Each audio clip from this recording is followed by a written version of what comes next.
All right, any complaints about the thumbnail this week? Any complaints? No. Yeah, it looks like absolute shit. Yeah, seriously. Hey, That's my own. hey, That's my only. only complaint. I'm allowed. Otherwise, it's great. That's My that is only- Iron Man, right? Oh I no, was no, gonna say- shit, that's not Iron Man.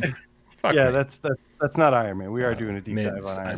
somebody needs to. Somebody really needs You to take know, control of I these try to reel you thumbnails. and you just don't listen. Nope. Absolutely not. Absolutely not. Let's Cue the cat. Cue the fucking cat. Because I want to say, what's up to Aceville, the attack cat, says hashtag game cat the army. Yes. Don't sub. Hello. Dash David Dash. What up, man? Cool story. You mad? Hello. Corey Lee Price. Let's go. PSVR Underground. I am Iron Man. Perfected Insanity. Did this you is just give gonna yourself rock. a shout out? Wait. What a Come on, fucking night. weirdo. Hi, so what's this? This is PSVR Gamescast Live, buddy. Welcome. Johnny Rypop the Stray Cat says, I am Rypop. Good to meet you, Iron Man. Paper Machete Man, who's pre-ordered Iron Man, be honest. I haven't yet, but I'm going to wait the last second. Orseek, I am Orseek. Truly Obvious. Hello. Robert Sullivan. Hello. Jason Ewing. Who we got here? Dennis Frazier. Nightmare Creatures. Still one of my favorite PS1 reference. Oh, a good one. You Man. finally like a good PS1 game. I like how you call that one a good one. It's okay. Out of all Yeah, of most people don't consider that to be a hit. It's way Ezra better the than Game Blade Cat. Runner. Pibsy the Game Cat, our news scooper, Darth Vader, Lord Vader is in the house. Zach Lightning, Woody the Bluebird, Intrepid One, James Moore, Just Incredible VR, my dude, Strifelon, Stay 1420, the Game Cat. Starting to think Roy everybody's Schwartz, your dude. And Handyman Can VR. It loses impact when you say for everybody. Nick Mulo, Bryson Fist Bump to you, Rody the Game Cat, Alexander Winterfield, Baggy 10. Brad out of hell. Oi, good day to you, Brad. Good to see you, mate. Let's fucking go. Let's go.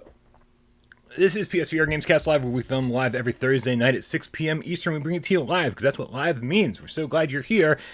If you missed it, we'll see you later. It's all good, right? Yeah, absolutely. My name is Brian Paul from the channel right here without Parole, and these gentlemen to my right, the boys, Dave from Dave Station VR. Hello, hello, hello.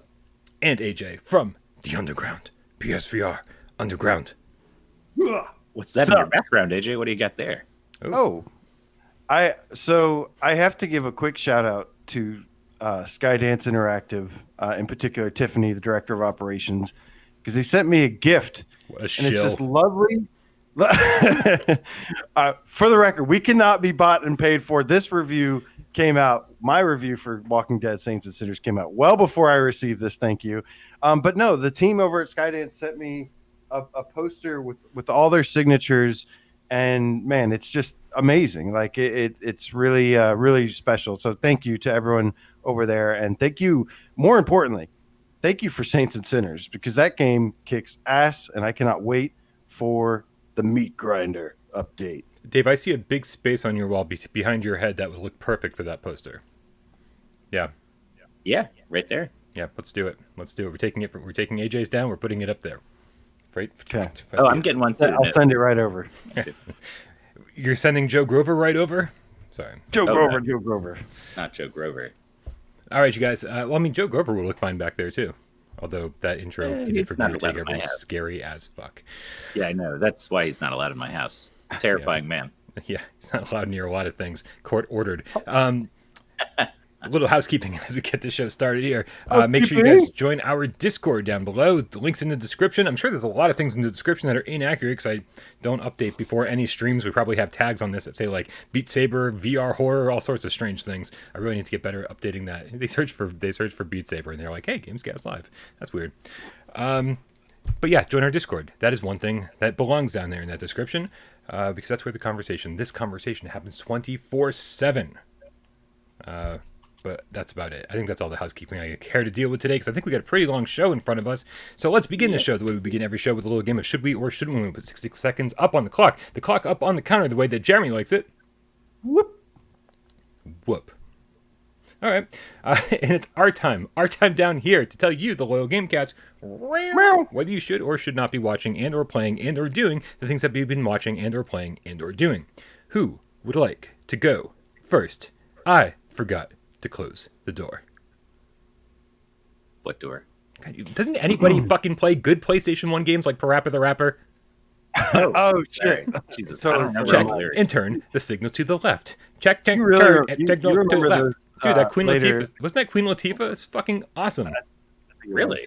I didn't know Yeah, this I think she was the second. If somebody in the chat will correct me, but somebody famous was the big moose character for the driving, like the moose, for the driving level, the second one, which was my favorite song in the entire game. So I know that one by heart. Who wants to go first? I'll go first. All right. Let me get a timer up here. On your mark, get Des. Go. All right. So one of my games that I used to kind of be kind of harsh on and kind of, didn't give enough of a chance, now has become my favorite game to escape and relax. And I've been so hooked to it lately. No. If you say perfect, I'm literally going to leave the show right now. Tetris Effect. Oh, It's not fair. This game is so damn good, and it still shocks me how polarizing it is to see people be like, it's like, why is Tetris on your top 25? And then we don't put it, and they're like, why isn't Tetris on the top 25? You monsters! But this game is absolutely incredible. It's still one of the few things that remains for like a great game to escape, relax. It's so relaxing for this to play this game, and I absolutely love it. Tetris Effect. I think around $20 is an absolute should we. It's worth more if you love Tetris and can play it like endlessly, but $20 Tetris is a should we. Some good timing right there. Some real good timing. Awesome. Yeah, I couldn't agree more, man. Tetris is a fantastic game, and when we have people in the community saying it's my number one favorite PSVR game, which is insanity, but it's just so crazy that some people are like, why is this even a VR game? It is. You said polarizing. I don't even think that's a strong enough word for it. It's beyond polarizing. It's Immortal Legacy polarizing. It's also PlayStation Official Magazine's number one rated PSVR game. Crazy. I wouldn't call it the number one PSVR game, but it's damn good. Nope. All right, Dave, are you ready? I'm ready. On your mark, get Des. Go. All right, so my shouldn't we this week is I don't think you guys should put on your headset haphazardly lest something occur, because last night when I was about to stream, one of those little elastic things on the sides, those little rubber bands that extend, right? One of them snapped. It's been a long time coming, but one of them snapped, and the fit is not good anymore. It's sliding down my face. I really got to ratchet up that clicker in the back, and it just doesn't feel the way it used to. So I guess I need to buy a new headset finally. But be careful with your headsets, guys, because this shit sucks. You said haphazardly. Do you take responsibility for this, or do you think it's the build of the headset? I don't know. I mean, I wasn't particularly manhandling it. I was just kind of slapping it on my head to get ready for a stream, and it boop. And of course, I might have a fix for you. I broke my headset for Coaster VR. Oh, which is also a shouldn't we. That's a shouldn't we too. Oh man. Well, sorry to hear that, man. Yeah, that's all good. Joe Grover came through with a $30. What? Whoa.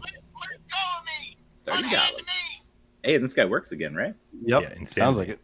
Joe Grover says, my chill out game is making friggin' pottery. I'm so addicted to that game after a stressful day at work. There, I said nice.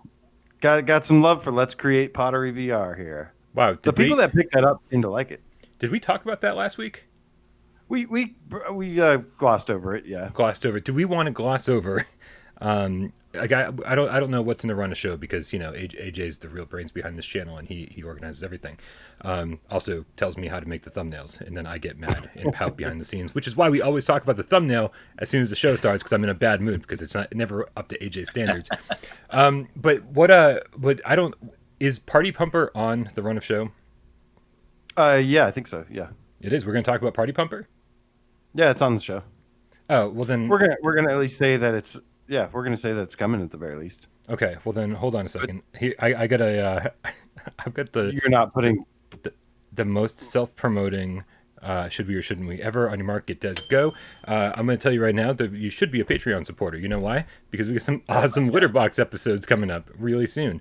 If you guys don't know, patreon.com/withoutparole. Games. There we go. I get these guys trained like fucking dogs.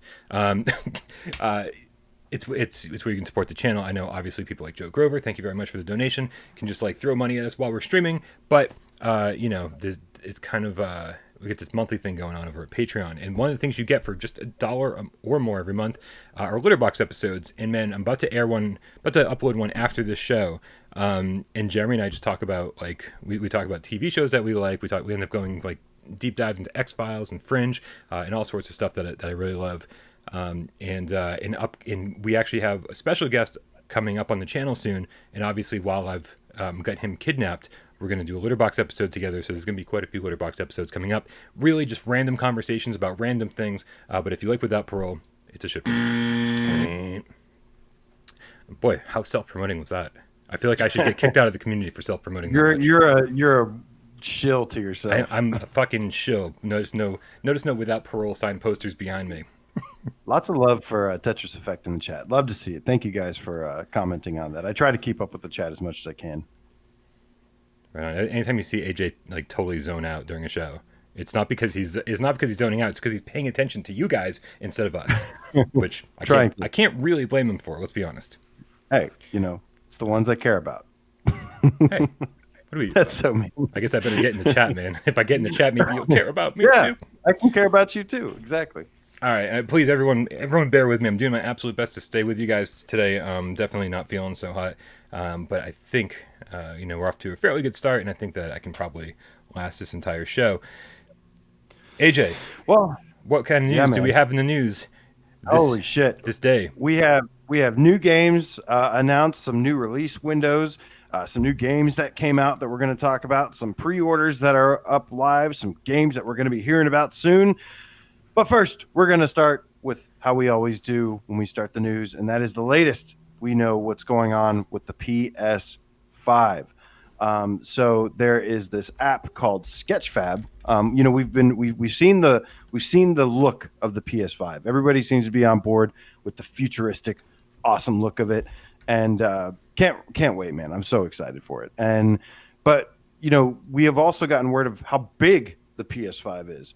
So there is an app on called Sketchfab that you can download, and I think they're called it's like virtual something added to that app.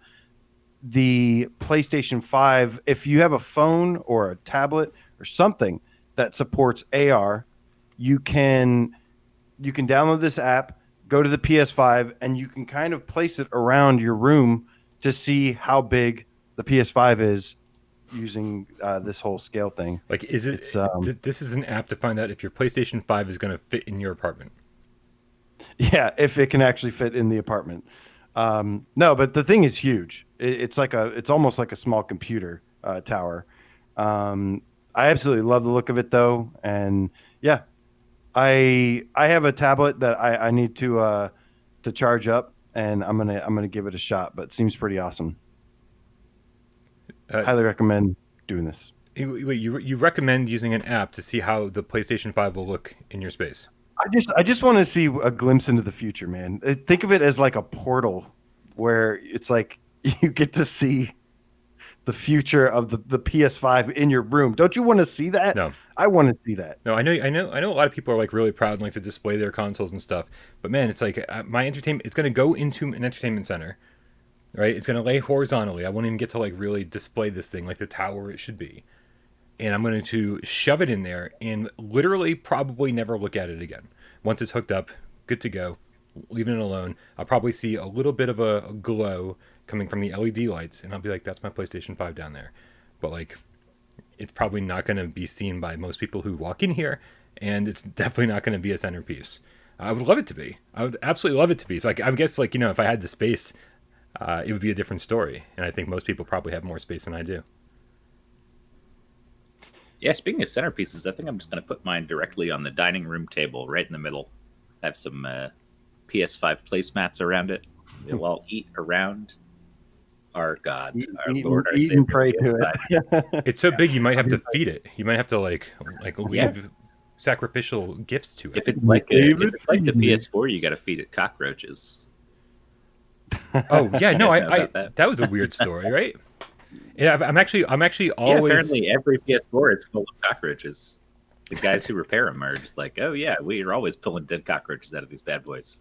Well, because it's not like I saw some stories that made it sound like they were like generating cockroaches, like this is the birthplace of it. But it's like it's just like the warmest place, especially when it's in rest mode. It's always warm, so it's probably the one place in your apartment or your house or whatever that was like it's like a cool resting place or no, or a warm resting place for these things to hang out. And to be honest, I mean, the PS4 Pro does look like a roach hotel to begin with. I mean, it's got the same kind of design.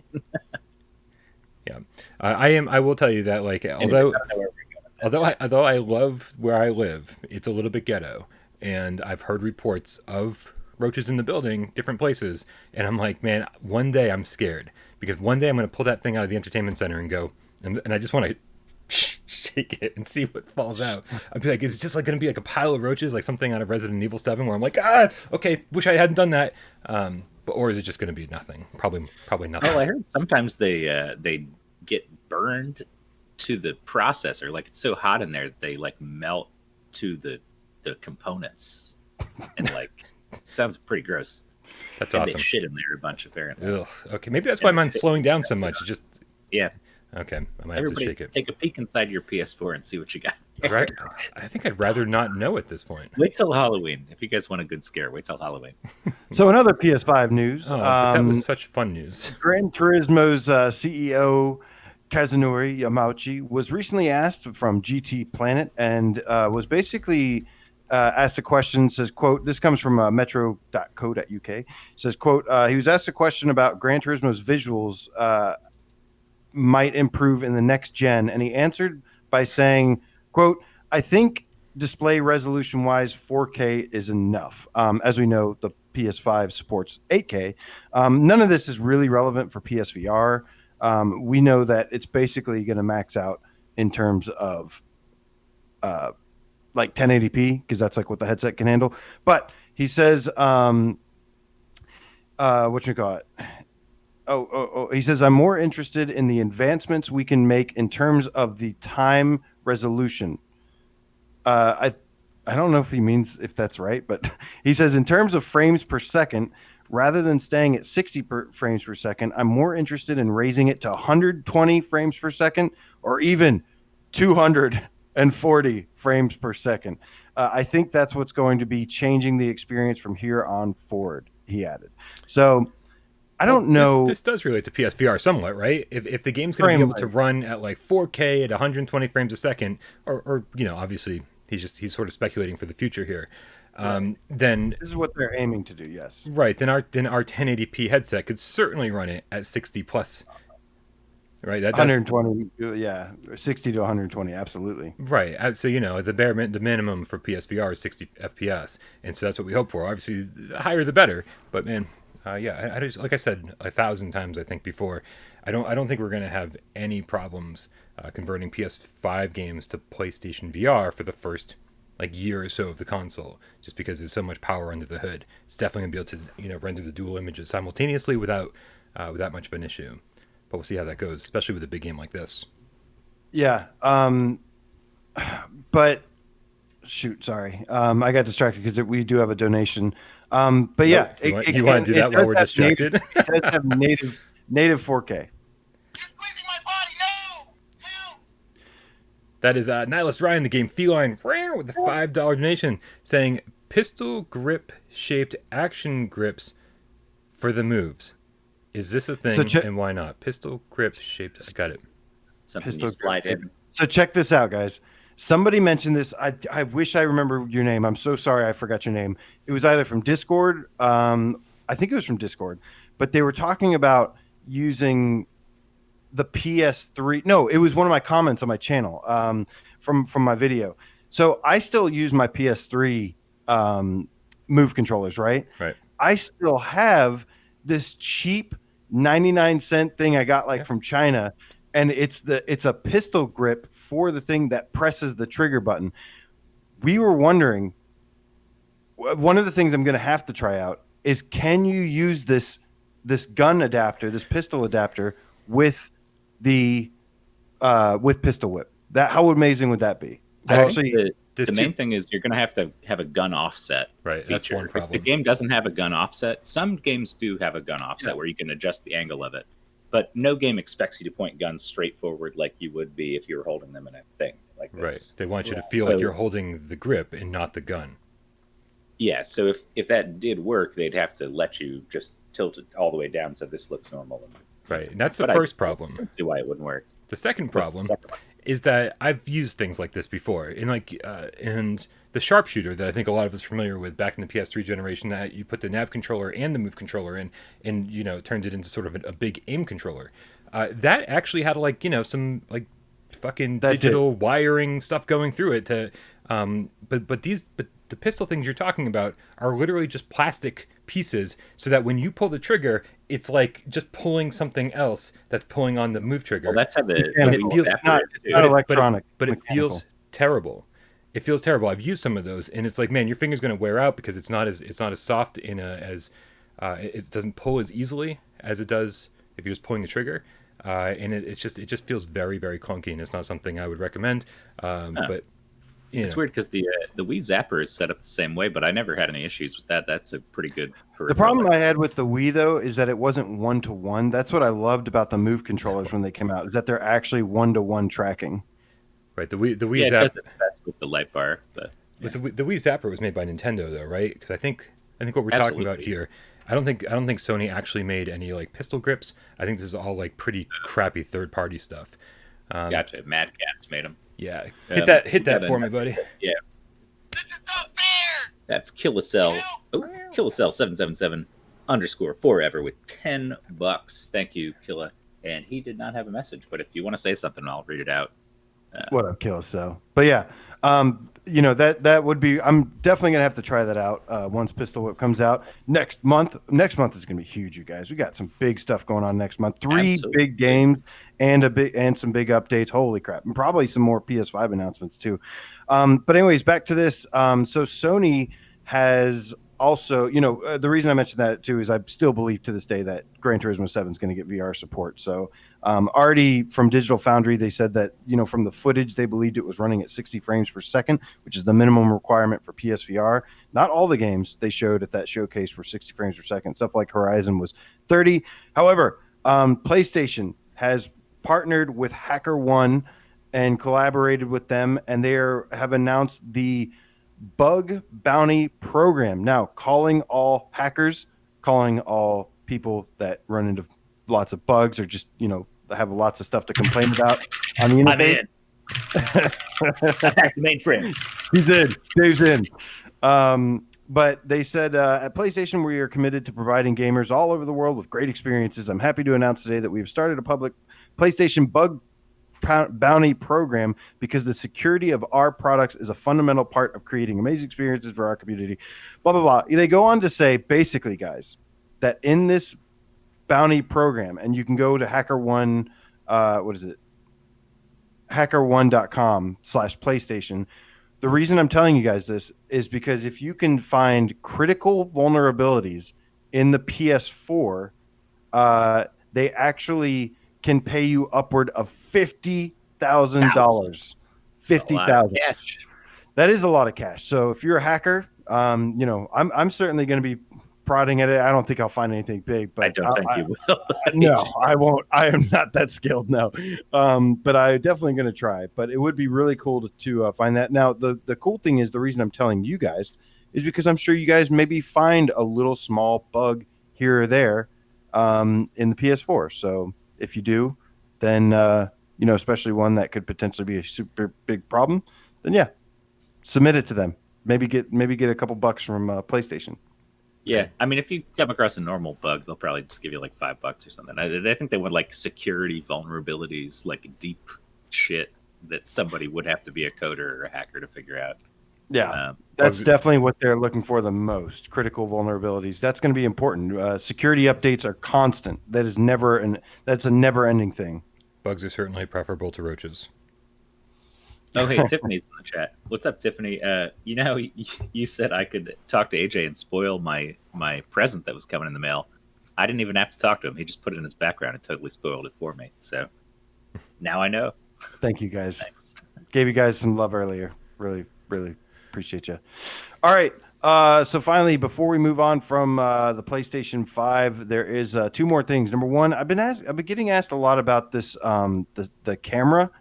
and how the camera can affect, you know, can potentially have an impact. The PS5 camera, I should say. And I wanted to make it clear to those who don't know that it's going to have slightly better resolution. And essentially, what I believe the PS4 camera, they're both stereo, but was going to be it was at like 1280 by like 800, something like that. Basically, the effects and the hardware in the camera that we have currently, it's supposed to be an HD camera, but it's actually not that great. So if this PS5 camera does work with our current one, and it will likely upscale it to like 1280. What is it like? I don't know. It'll likely upscale that resolution.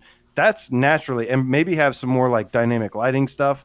Where it'll have less interference with lighting. That's a big thing. People get tracking issues all the time, and for VR to be successful, it's going to have to be as easy to use as possible. Yeah, really, the only improvement that I would hope for or expect is on the PSVR end, a bigger field of vision for the camera. So if I can see higher up and lower down, more to the left, more to the right, that immediately expands your play space, because the issue is getting outside the range of the camera. And so if it's got a little bit wider view, then maybe we could kind of expand our play spaces just through that. I don't think the HD will help at all for just tracking the Move controllers, because you don't need HD to track a giant glowing ball, really. Like, it's so higher resolution. It would definitely help. We don't. I mean, of course, that's just my opinion. Let me put it that way. Higher resolution, I believe, would definitely help, especially if they have some other stuff with the lighting and the way that the residual light that reflects and stuff is tackled. It could have a big effect on it. Yeah, I think the thing that excites me most about the camera in the PlayStation 5 is isn't actually part of the camera's. It's not really the camera's fault itself. It's that the PlayStation, currently the way it's set up on PlayStation 4, you can't stream yourself. Like, if you want to have if you want to hit that share button and have yourself on the screen like you normally would doing a normal PlayStation 4 stream, you can't do that currently because the camera is tracking your movements. I'm assuming that with the create button, the Sony's trying to branch out quite a bit and try to make that as give you as many options as possible. So I'm assuming, and I'm really hopeful for all the streamers out there, that you're going to be able to you have an option to have yourself on the screen. People love to watch other people in VR while they're playing games. So hopefully that'll be something they do with the PlayStation 5. This comes from Road to VR, and they actually are sourcing The Verge, who believes the camera's sensors are 1920 by 1080 in each one. It is stereo, meaning there's two. And they say beyond higher resolution, monitored higher quality sensors could make a difference too. PSVR's current tracking can be fussy if the environment is too bright or if there's high contrast in the scene. Like a bright window or ray of sun behind the player. Sensors with better light sensitivity and dynamic range, that's the word I was looking for. Dynamic range could improve tracking in these difficult scenarios. Other upgrades like global shutter would be better still. Thank you, Road to VR. I love those guys over at Road to VR. You should definitely check them out. Totally filled in the blanks for what I was missing. But yeah, just wanted to, I don't know, but I just get asked a lot about the PS5 camera, and that go check out Road to VR's article, and that could maybe give you some more information on what you're looking for. But I totally agree with them. Yeah, I have more of a platonic relationship. I don't love them, but we do get along just fine. We shake hands. They use some of my footage sometimes when I do something. So I'm liking them less by the second. All right, that made me snort a little. All right, so finally we did get, now this is the last thing PS5 related, possibly PSVR 2 related, we don't know, just want to run it by you guys. This is a patent. We don't know that this means anything. This just means that, or this will be in the final product. We just know that this is what Sony is currently tinkering with. And they have a new patent for VR related, and it's from gamingintel.com. And it says the patent hints at a new information processing system that will provide a user who views a virtual space with a viewing experience with high entertainment characteristics. And it says this patent also proposes a way to allow players to feel more immersed while using the head-mounted display. Wherever the user rotates their head, a panoramic image according to the line of sight direction is displayed. Could this be any more fucking ridiculously worded? No, but what I believe this might be in relation to is possibly a VR UI like XMB. Yeah, it does have that, especially when they talk about the panoramic image. When you're looking left and right, I can't imagine any other reason for that other than a UI. And I know a lot of people have been asking for a PlayStation VR specific UI because what we have now is pretty limited and pretty lame. That is probably one of my most wanted things is besides like VR themes and stuff is like I want the UI to be the main UI. This comes at the same day as a UI patent was filed for the PS5 alone. This little VR thing came on the side. So I hope this is them poking around at, trying to get this done. Yeah, I think it would be a real oversight on their part to not change up the UI for VR. I mean, like, we're getting to the point where VR's been out long enough. You want to have a dedicated space for that. And it's an easier, what's the word? Any way you can reduce friction with VR, you want to reduce friction. So if I'm in the game and I can just look over, no scrolling through anything, my games are up on the wall, I click one, it loads, no problem. That kind of intuitive interacting with stuff would be really nice on PS5. So I hope we see something like that. Yeah, it made sense not to have one on PlayStation 4, considering that PSVR came around quite a while after PS4 was introduced. So to not have a user interface would be like, yeah, I understand. This is like sort of a additional attachment thing that was sort of maybe not completely thought about before the PlayStation 4 launched. But to have a growing VR user base before PS5 even launches, this has to be a thing. They were clearly thinking about VR before PS4. However, nobody knew what it was going to be. No, people are still figuring things out with it. So I think, we had a question on Viewer Takeover about like like our AAA developers all getting in on it, and like the state of VR, and it's like it's still growing. It's still like being kind of formed by those behind the scenes and those the consumers, developers, feedback. Everybody. So what's funny is I didn't hear those sirens until you said that, and then it like picked up as well. So and then the Sacred Grove says make the helmet lighter. Of course, I've got a little bit of you'll see a lot of these everything we know about PSVR 2 is the helmet heavy. And they're all bullshit. Is the helmet heavy, man? It's like I can only like compare it. I think because of the weight distribution and how comfortable the cushioning is and everything, I never feel like the PSVR headset's heavy. And if you're concerned about the weight of it, I mean, next gen PSVR is going to have so much more shit jammed in there that I can't imagine. As technology moves forward, everything gets smaller. But then if you add new technology into it, I feel like it's going to balance out. We're going to have new shit. It's going to probably weigh about as much as the old shit. And so I'm assuming that, I take off the Quest and I'm like, oh man, like I hate the way that thing is not balanced at all. Like I feel it pushing against underneath my eyes the whole time. And it's just uncomfortable. And it might weigh the exact same as a PSVR headset. I don't know. I've never weighed them side by side, but because of the balancing and because there's no cushion or anything like that, it's, the difference is very, very stark. Yeah, I do remember hearing at some point that PSVR was heavier than some other headsets out there, but because of the weight distribution, like you said, in the Halo strap, since it's putting that up here instead of, on your neck or anywhere else, it's sort of balanced just the right way. And we've talked about before, I think, you see other manufacturers stealing this design. Lenovo made some mixed reality headsets with the exact same Halo design. They had to pay Sony for it, actually. Eventually, I think they got sued for using the same design. And then the Rift S, I'm pretty sure, has the same thing as well. So one of my favorite little fun facts about PSVR 1 is that, I think I want to say his name was Richard. What was his name? Richard. Richard Marks. I was thinking I was messing that up because like Richard Marks just sounds like such a fake name. I'm sorry, Richard Marks, like the godfather of PSVR. But yeah. they actually discovered they designed the David Marks. I said Dick Marks. Oh, 'cause he's Dick Marks. Richard. Okay. Dick Marks. The original PSVR design was made from them seeing a head massager, and that's how they got the idea for the design for it. They were like, they were at a convention. They were like, "Is that VR?" And it's like, "No, it's a head massager." And they were like, "Oh, well." They tried it on, and they kind of formed that. So, final thing I want to add on this is, anybody, like I was saying, anybody that says anything that everything we know about PSVR 2 is like basically we don't.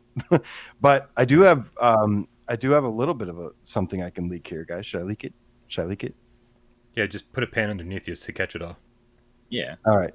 Well, I will leak this a little bit. From what I've heard a long time ago, this was a while ago, and this is just should be fairly obvious, is that they are trying to make the headset more lighter. That is one thing. They want it to be less of a bucket and like helmet kind of thing, and make it like thinner, like sleeker. They also are wanting to make the field of view a lot wider.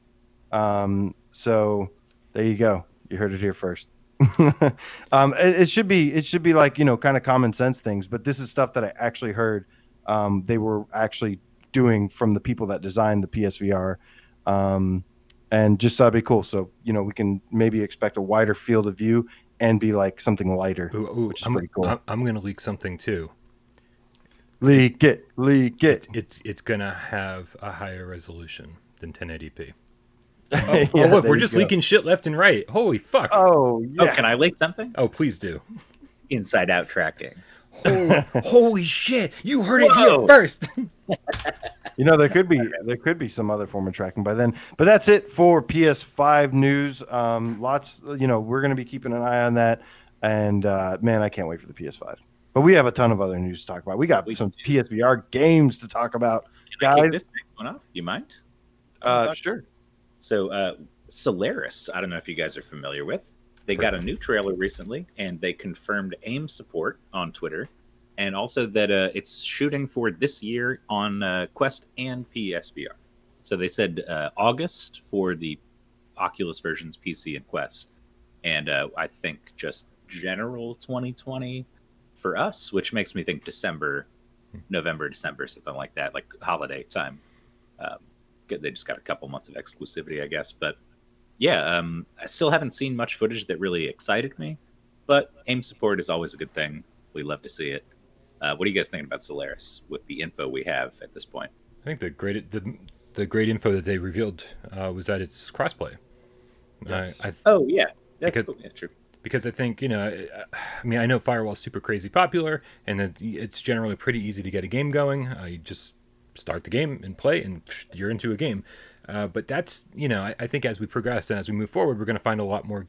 We're going to have a lot more competition with multiplayer games. It's like immediately with Squadrons coming out, we're going to be dividing, like the hardcore user base between those two games. And then I think Solaris is actually going to be competing with Firewall itself. So trying to get people to move over from Firewall to Solaris might be a difficult move, especially for people looking for a modern military shooter. It's like it's tough to people to say, hey, this game that you love, well, come play this other one made by the same people that's like futuristic sci-fi. So I think there's gonna be a lot more competition. So crossplay is very important. Do it up, Dave. That's okay. That's $4.99 from Amplify the game. Oh, Amplify. Sorry, I thought it was Amplify the game cat. It's super fly. Says, just tuned in. What have I missed? Oh, We just talked about the PS5 speculation, as always, to kick the show off. There's also a comment here that I really want to read out from David in the chat. He says the reason there has been a move shortage is because they needed so many balls to make the PS5 trailer. That's where they all went. they do look like move balls, that's for sure. That's funny. Thank you very much for the tip, Amplify the game cat. I've said it over and over. I'm really excited for this game for a couple reasons. First of all, they added this QA. This is something they're going to do regularly. And they basically said after we posted the trailer, we're going to be doing like regular Q&A because we get so many questions. Number one, aim support, freaking awesome. Number two, crossplay, freaking awesome. And then, for me, this game is all about that dash and shooting. That's really what I want to do. I've said it before. I loved it in Crysis 2 in the multiplayer. It was so much fun.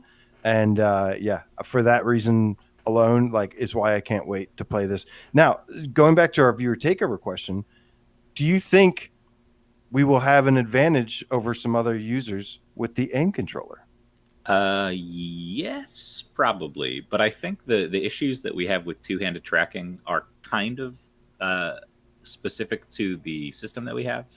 So with the Quest, I've been playing Zero Caliber, which has exclusively two-handed guns. And of course, my first thought was, this is going to suck. I don't have an aim controller. I really want an aim controller. But because of the inside-out tracking, they don't occlude each other. They don't, prevent the camera from seeing each other. So once we get a system like that on PSVR 2, I think, that kind of thing won't be as much of a difference between us and PC players. I don't know. The aim is great, though. Everybody should. But to actually have one device, like the aim, where it's connected and it actually feels. I think there is an advantage there when you're not just when you don't just have two hands that are separate from each other and you have to sort of pretend that you're holding something like that. Actually holding the aim controller, I think, might be an advantage. Yeah, and I just want to slip in real quick while we're talking about crossplay and all this stuff here. I don't see it on the list for this week, but Honor and Duty D-Day is coming to Steam, and it's going to have crossplay with PSVR, and that's July 23rd, so next month, about a month away. Man, but that should bump up the player base. I've seen people in the Steam discussions saying, "Hey, I'm excited. When is this coming?" So there's obviously some interest for it. A new battle royale game, big 16v16 multiplayer shootout. So that should be fun on the horizon as well once we get those PC players in. Yeah, for sure. What's next? You got 2 tips real quick? Oh, do we? And then we'll move on to the next one. Okay, David Moore is the most recent one. He says, Dave, coaster or not, I really like picnics. Oh. Well, if you love picnics, this is the game for you. You can actually get a trophy for playing the picnic stage 3 times, and it's called Picnic Crazy. The hardest trophy to get ever. I'm picnic crazy, guys. I've got the trophy to prove it. But yeah, no, it's not worth $750, I guarantee you. Is Coaster on the Run of Show? Are we talking about that later? Actually, I didn't put it in the Run of Show, but yeah, I'll talk about it later. I'll add it to my thing. We also got, he's got a lot. Joe Grover, the effing Game Cat, with another $2 and says, so tell me about Pancake House or not. Oh, we shall. We will later. We are definitely going to talk about that as well. All right. Reggie. Yeah, what's up, Reggie? Oh, what's up, Reg? I sent Reggie some voiceover work for like an Honor and Duty tutorial, and it's like, of course, every single time I sit down and do voiceover work, or even for something simple like PSVR this week, or like a breaking news report, guaranteed it's super quiet around here most of the time, and then like a fucking dump truck will back up and like just beep beep like nonstop. Like, how long is it taking? Like, so I think when I sent Reggie the lines, he heard me screaming in frustration at some noises coming from outside the building.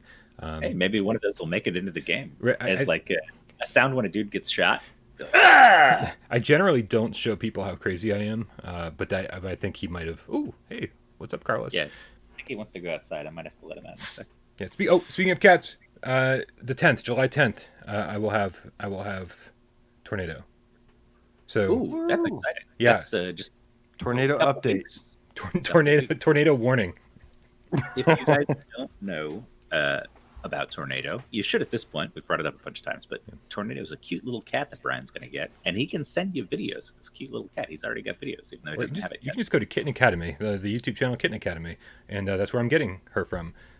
She's been on there quite a few times. Her name over there is Blarney. I'm going to change that name to Tornado, but I like Tornado more. Oh yeah, and suits my life way more than Blarney. So, but hell yeah, Solaris 2020 confirmed. AIM support confirmed, crossplay confirmed. Yep. Looking forward to hearing more on that and seeing more.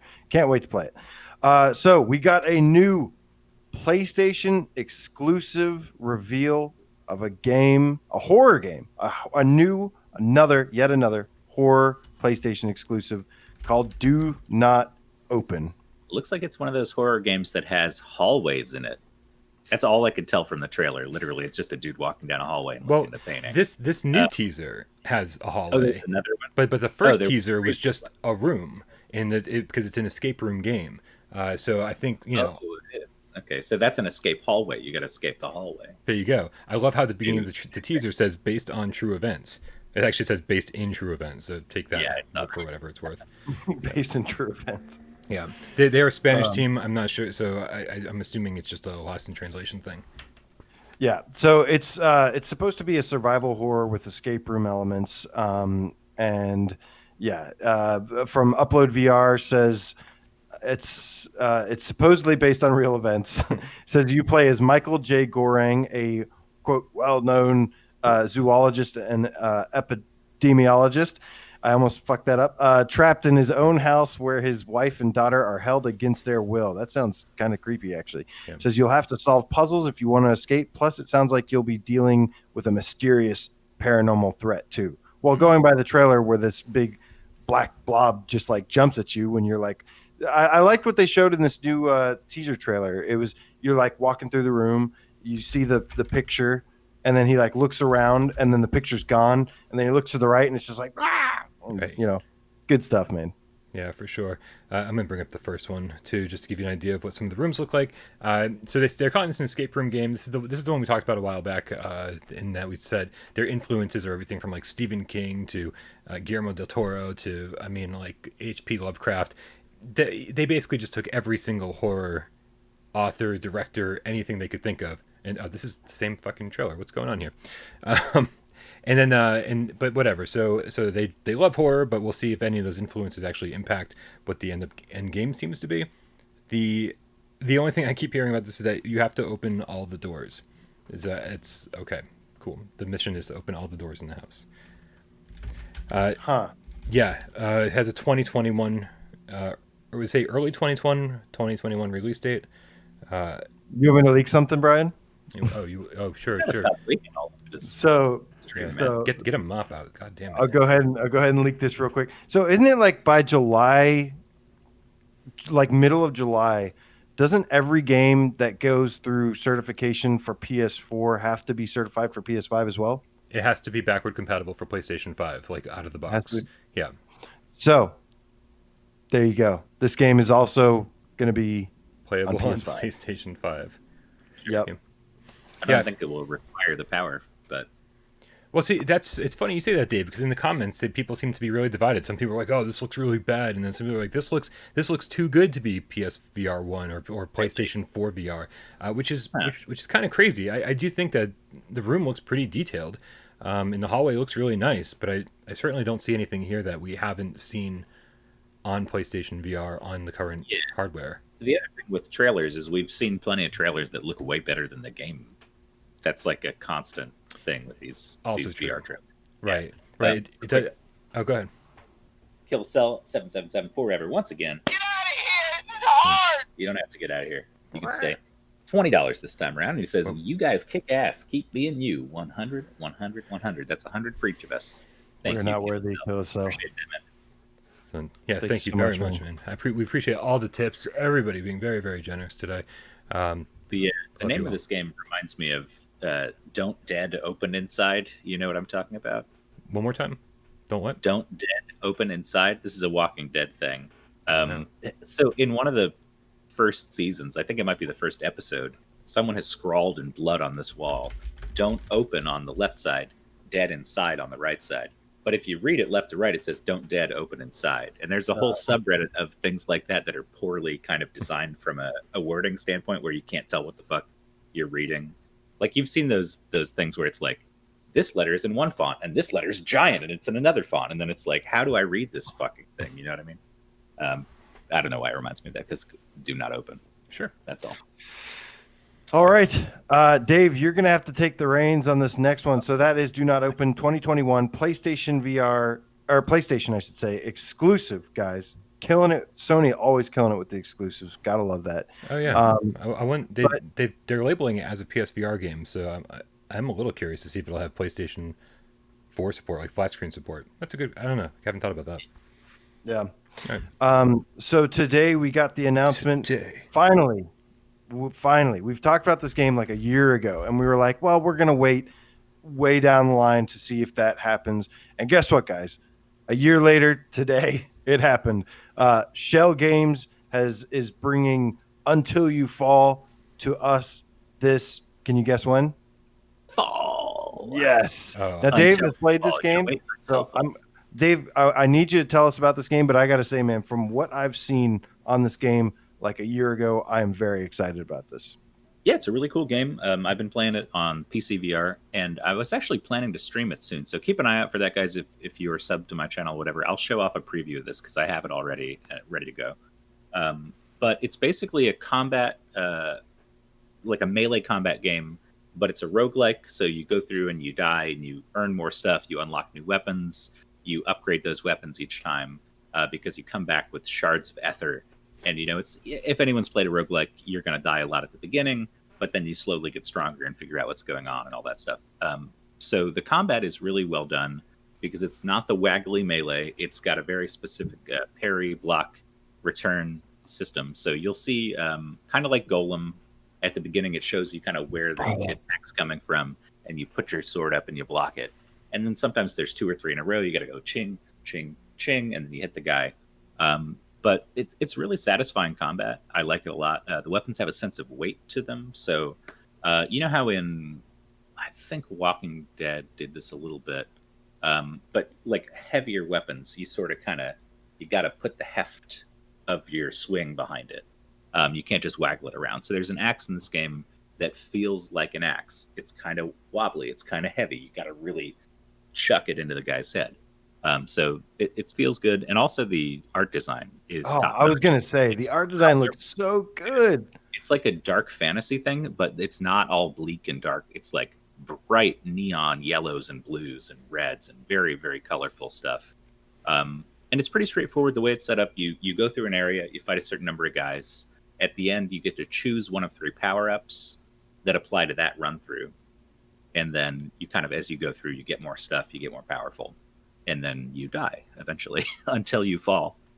So it's, all about dying and coming back. But yeah, it's fun. I would totally keep an eye out for it, because Shell Games, they do good stuff. You guys played I Expect You to Die. Quite a polished title. Can't say too much bad about that game. And they gave us a shitload of free content after it came out. So hopefully they'll do that for Until You Fall too. Yeah, Shell Games is definitely a developer we trust. The DLC for I Expect You to Die basically doubled the size of the game, no extra charge, which is fantastic. And this looks awesome. Actually, the teaser I'm running now doesn't even have PlayStation VR on it. That got confirmed a while ago, but it's nice to have a nice release window on this one. And I really do like the colors on it. It's too many developers are scared to take risks like this from an artistic standpoint, but this looks awesome. Looks great. Ash454, the Game Cat, my dude, asks, "They're all your dude." Dave, is it like Swords of Gargantua? It's way better. I think it's way better. It's a more satisfying game. It feels good. It looks good. It's just better in every way, as far as if you ask me. Triangulator. Yeah, I want to bring up this. He said, how much have you leveled up your weapons? It gets deep. To be honest, I think I'm only at like level 3 on most of my main weapons that I use, so I've still got a lot of ways to go. When you unlock stuff, they get different abilities, and you can add certain like enchantments, or I don't know what you would call it, but like there's slots for you to add different abilities to different weapons. It's pretty cool. He also said good soundtrack. How's the music? I never thought about it, but that's important to me. So it's not bad. I'll listen next time I play. Like I said, I'll probably stream this later tonight or tomorrow or something. But yeah, I'm definitely gonna be tuning in for that. I want to see this in action. We got some tips here, or at least one. Joe Grover, the effing game cat. Oh, come on, tree guy. Dollarinos, and he says, any input or thoughts on Bionic Mantis attachable VR headphones attached to the headset? Yes, actually, I liked mine quite a bit because it's very convenient. They don't sound like the best thing in the world, and you can hear some outside noise. But sometimes that's a good thing when you're in VR, to be able to hear, if somebody's trying to tap you on the shoulder, or if Carlos is meowing to get out, like it's good to hear a little bit of background noise. But it's just convenient because you never have to plug anything in. They just hang on the side. I will say, don't let your drunken friend sleep on them on your couch, because that happened to me and they broke very quickly. And I never bought a new pair because they were expensive. Anyways, we got enough. Oh, okay. Sorry, actually, if you want to chime in on Mantis too. I hate mine. Mine were I got mine at launch. I think the sound quality is pretty bad, and it's not because of the sound quality itself. It is because they're small and they rest on your ears. And for whatever the reason, I'm not sure if it's the shape of my ear, but my right ear would always end up hurting after having it rest there for so long, because there is a little bit of a push, but like that's something you want, I think. But the shape of my ear just hated whatever that was. The problem is, like, we put earbuds in and they have actually pretty good sound quality, and then you put over the ear stuff on and it's pretty good sound quality, and like both have decent range. You can really hear the bass and really hear the treble, and everything in between is pretty good. But this is too much of a in between thing, and I never enjoyed the sound quality on it very much. Now the problem is at one point it broke from just normal wear and tear. Right about, I don't know, 6 months in. They're super convenient. I love that about them. They're just always right there. It's like put on the headset and boom, they're already right here where you need them. But they do click out, and then you kind of push them back in, and whatever the clicky thing is that pulls out and pushes in broke on one of them. So one of them was just dangling like this. It wouldn't push against my ear, and so I contacted Bionic Mantis to find out what their exchange policy is or their refund policy, and they were basically like, "Sorry, you're screwed." And I was like, "Oh, okay, well then." Yeah. I haven't had the best interactions with them either. They initially told me they were going to send me a pair. And I was like, oh, awesome, thank you. Although actually I've reviewed them and I own a pair because I bought them, and they were like, oh, we'll still send you one, no big deal. Then I never heard from them again. When they broke, I said, hey, could you still send me one? And they're like, nah, we're not doing that. Yeah. So it's like, okay, well, why'd you tell me you were gonna? So for a pretty fragile piece of tech, it's you're I feel like you're gonna have to replace them. I know there's probably some cats in the chat that have been like, I've had them for 2 years, no problem whatsoever. That's gonna be a common thing you hear. But just be careful, because you break them, you bought them. That comes from Amplify the Game Cat once again, $4.99. He says, how many hours would you say you put into your PSVR daily? Whew. Guys, I'm gonna let you guys answer this. I go back and forth. Some days I'm playing all day, some days I don't touch it. So yeah, I think it depends on what's happening that week. I mean, I would average, I would say roughly 3 to 6 hours a day, only because there is certainly those days where you're like, oh man, I got to play Saints and Sinners to review it, and then you just play it all day, and then you play it all day for a stream, and then you play it again to capture footage, and you go back in to find, figure out some details on that kind of shit, and then you're like, you got to go back in again and again and again, and so, and I mean, even on a week like this where some kind of like subpar games came out, I've played hours and hours and hours. So I'm going to say on average 3 to 6 hours a day.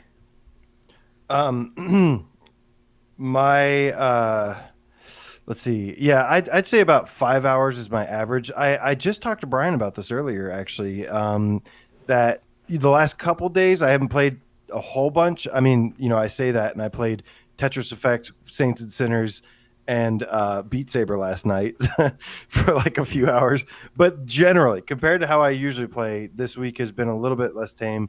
I think the best I ever did, though, was like 18 hours in one day. That was like when Firewall. The best you ever did. That sounds terrible. 18 hours. That's a lot. The longest I've done was 18 hours in one day, just like practically straight. Like I left to take a drink of water or like eat something, and that was it. That was playing with the illustrious Cat Scratch Squad in Firewall 0 Hour when I had that double XP going. Oh, there you go. Some of them are in the chat right now. Just incredible. Handyman VR. Those were good times, man. Yeah, couple other cats.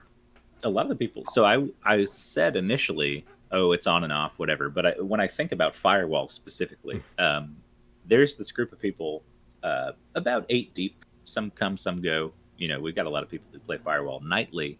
And when I get into a game with those guys, it usually starts around midnight and usually ends around 3 a.m.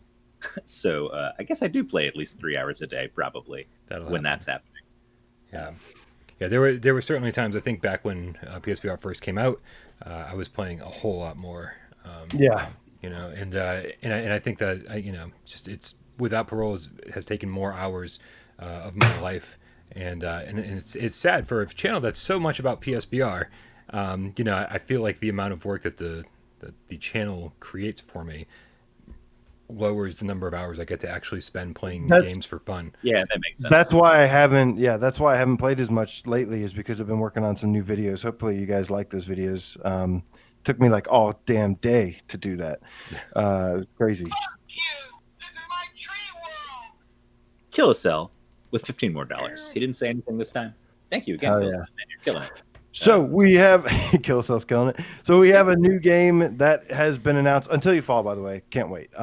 Shell Games is awesome. Can't wait to play this. Looks beautiful. It looks a lot of fun. I love physics-based melee combat. That's how I end up playing stuff like 1998's Die by the Sword. But anyways, one quick thing before we go: a lot of games like this, only one enemy will attack you at a time.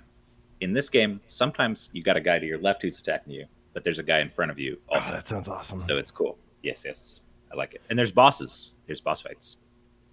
So That's nice. we don't have footage of this game yet, but Interspace VR has announced their new game called Mask Maker. We also don't have 100% conference. Yeah, I know. Well, you go to Steam and it's got some screenshots. These are the people that made Fisherman's Tale. Brian, I don't know if you have a Fisherman's Tale Okay.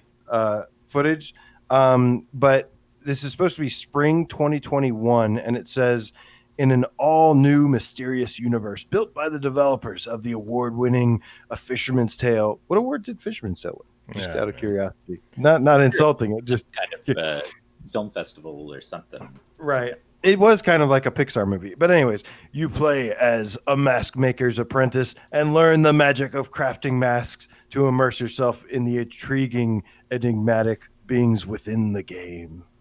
I have no idea what that means. Is it a puzzle game? I think it's a puzzle game. Yeah, I don't know. It looks like, from the image that I'm looking at here, it looks like a puzzle game with a large man looking down at a small man, which is exactly what the Fisherman's Tale was. But we'll see. I'll post the picture here.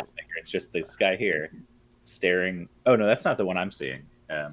Oh, Upload VR has a picture where it's kind of a funny one. I'll put it in the Discord. all right. Yeah, no promises, but maybe Brian will post it here. But Fisherman's Tale was a pretty quality game overall. Oh, absolutely.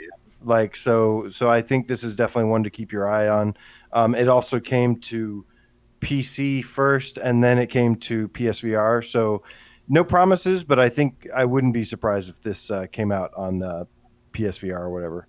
Oh, I see what you mean by that picture. He's holding a thing with a little guy inside of it. That's the art for the game. Mm-hmm. Brian, can you flash it on the screen, or is it too much? It's been up since you first said the words mask maker. Oh, That's great. Is it really? Oh, You're so needy. Yep, I am so needy. I try. I want to give the people the best. Okay. Yeah, I know. Only the best for the Game Cats. Only the best. All right, so we don't have a lot to go on with this, but we can expect to hear more probably in the beginning of next year. Baba Yaga, speaking of experiences and stuff, Baobab Studios, who made the awesome game experience, I should say, Bonfire. We talked about this recently. They had sat down with Cannes Festival today and gave us just a little bit more info, not a whole lot, but June 4th. Wait, what? Yeah, it's probably July. I think July 4th, we should be getting our first sneak peek at the game. This is the one that has Daisy Ridley doing the voice of one of the characters. If you haven't played Bonfire yet, love Bonfire. But so they did sit down with Cannes XR today and just spoke about the game a little bit. They're also doing like a Q&A.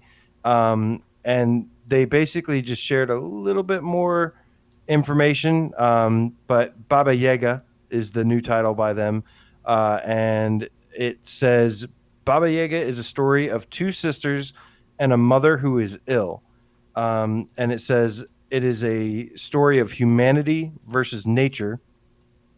And they had this little quote that one of the guys from Baobab Studios says that I thought was really nice. And it said, bravery is not the lack of fear, It's being afraid and do it anyway.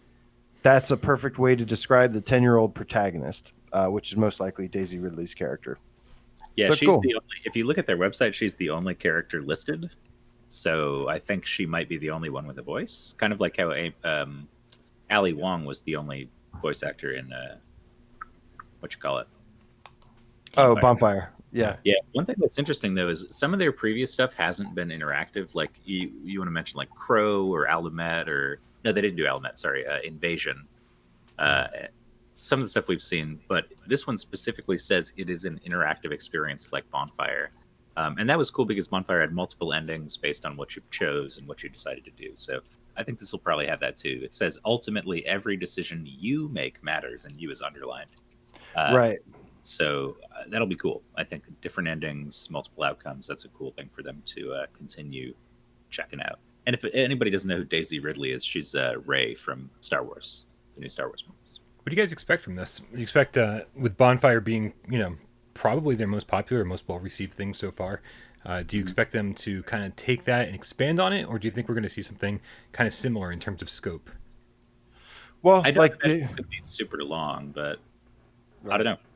I mean, I like guess Dave said, I did like how Bonfire had this like decision you can make at the end to like either save or destroy the aliens and stuff, and it kind of had like a twist to it. But yeah, I think it'll be. I think it'll have maybe a little touching, emotional moment, something that happens in the story. The voice acting, like he said, from Ali Wong and stuff, and the writing was really good in Bonfire. Even though, and it's really how if we're gonna get these cheap $5 20-minute experiences, this is like this. That's kind of like the standard I'd like to see for that. Like it's like an interactive film. Actually, I think there was another quote from these guys. Shoot, I think I lost it, but he did. One of the guys did do a quote about this, saying something along the lines of that. Like, this is basically VR has allowed them to enter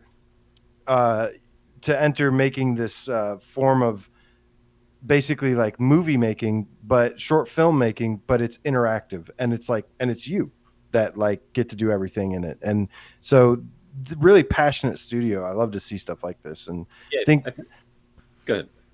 I just think I think there is a place for interactive filmmaking in VR, and I think that's the best way to do it. But it has to be quality like this. Yeah, and I think the studio is one of those that we can start to trust, like Servios or somebody else, because like I'm looking at their website and none of these things they've released have been bad by any means, and they've won 6 Emmys already. Yeah, 6 Emmys. That's wild. So that what that tells me is that they're one of the leading companies doing this style of thing. And so yeah, I hope we see more. I hope this is a little bit more expanded, maybe more choices, and looking forward to seeing it. Yeah, absolutely. I'd like to see. Bonfire was great, and they sort of gave you the option to replay it, or they give you reasons to replay it. I would like something that's a little bit more, linear, but a little bit longer.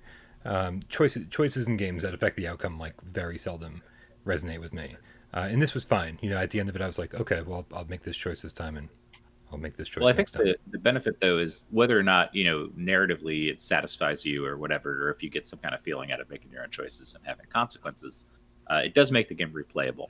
So I think regardless of whether or not it elevates the experience, it does give you more to do with it, and I think that's a net positive. Yeah. What do we got next, AJ? All right.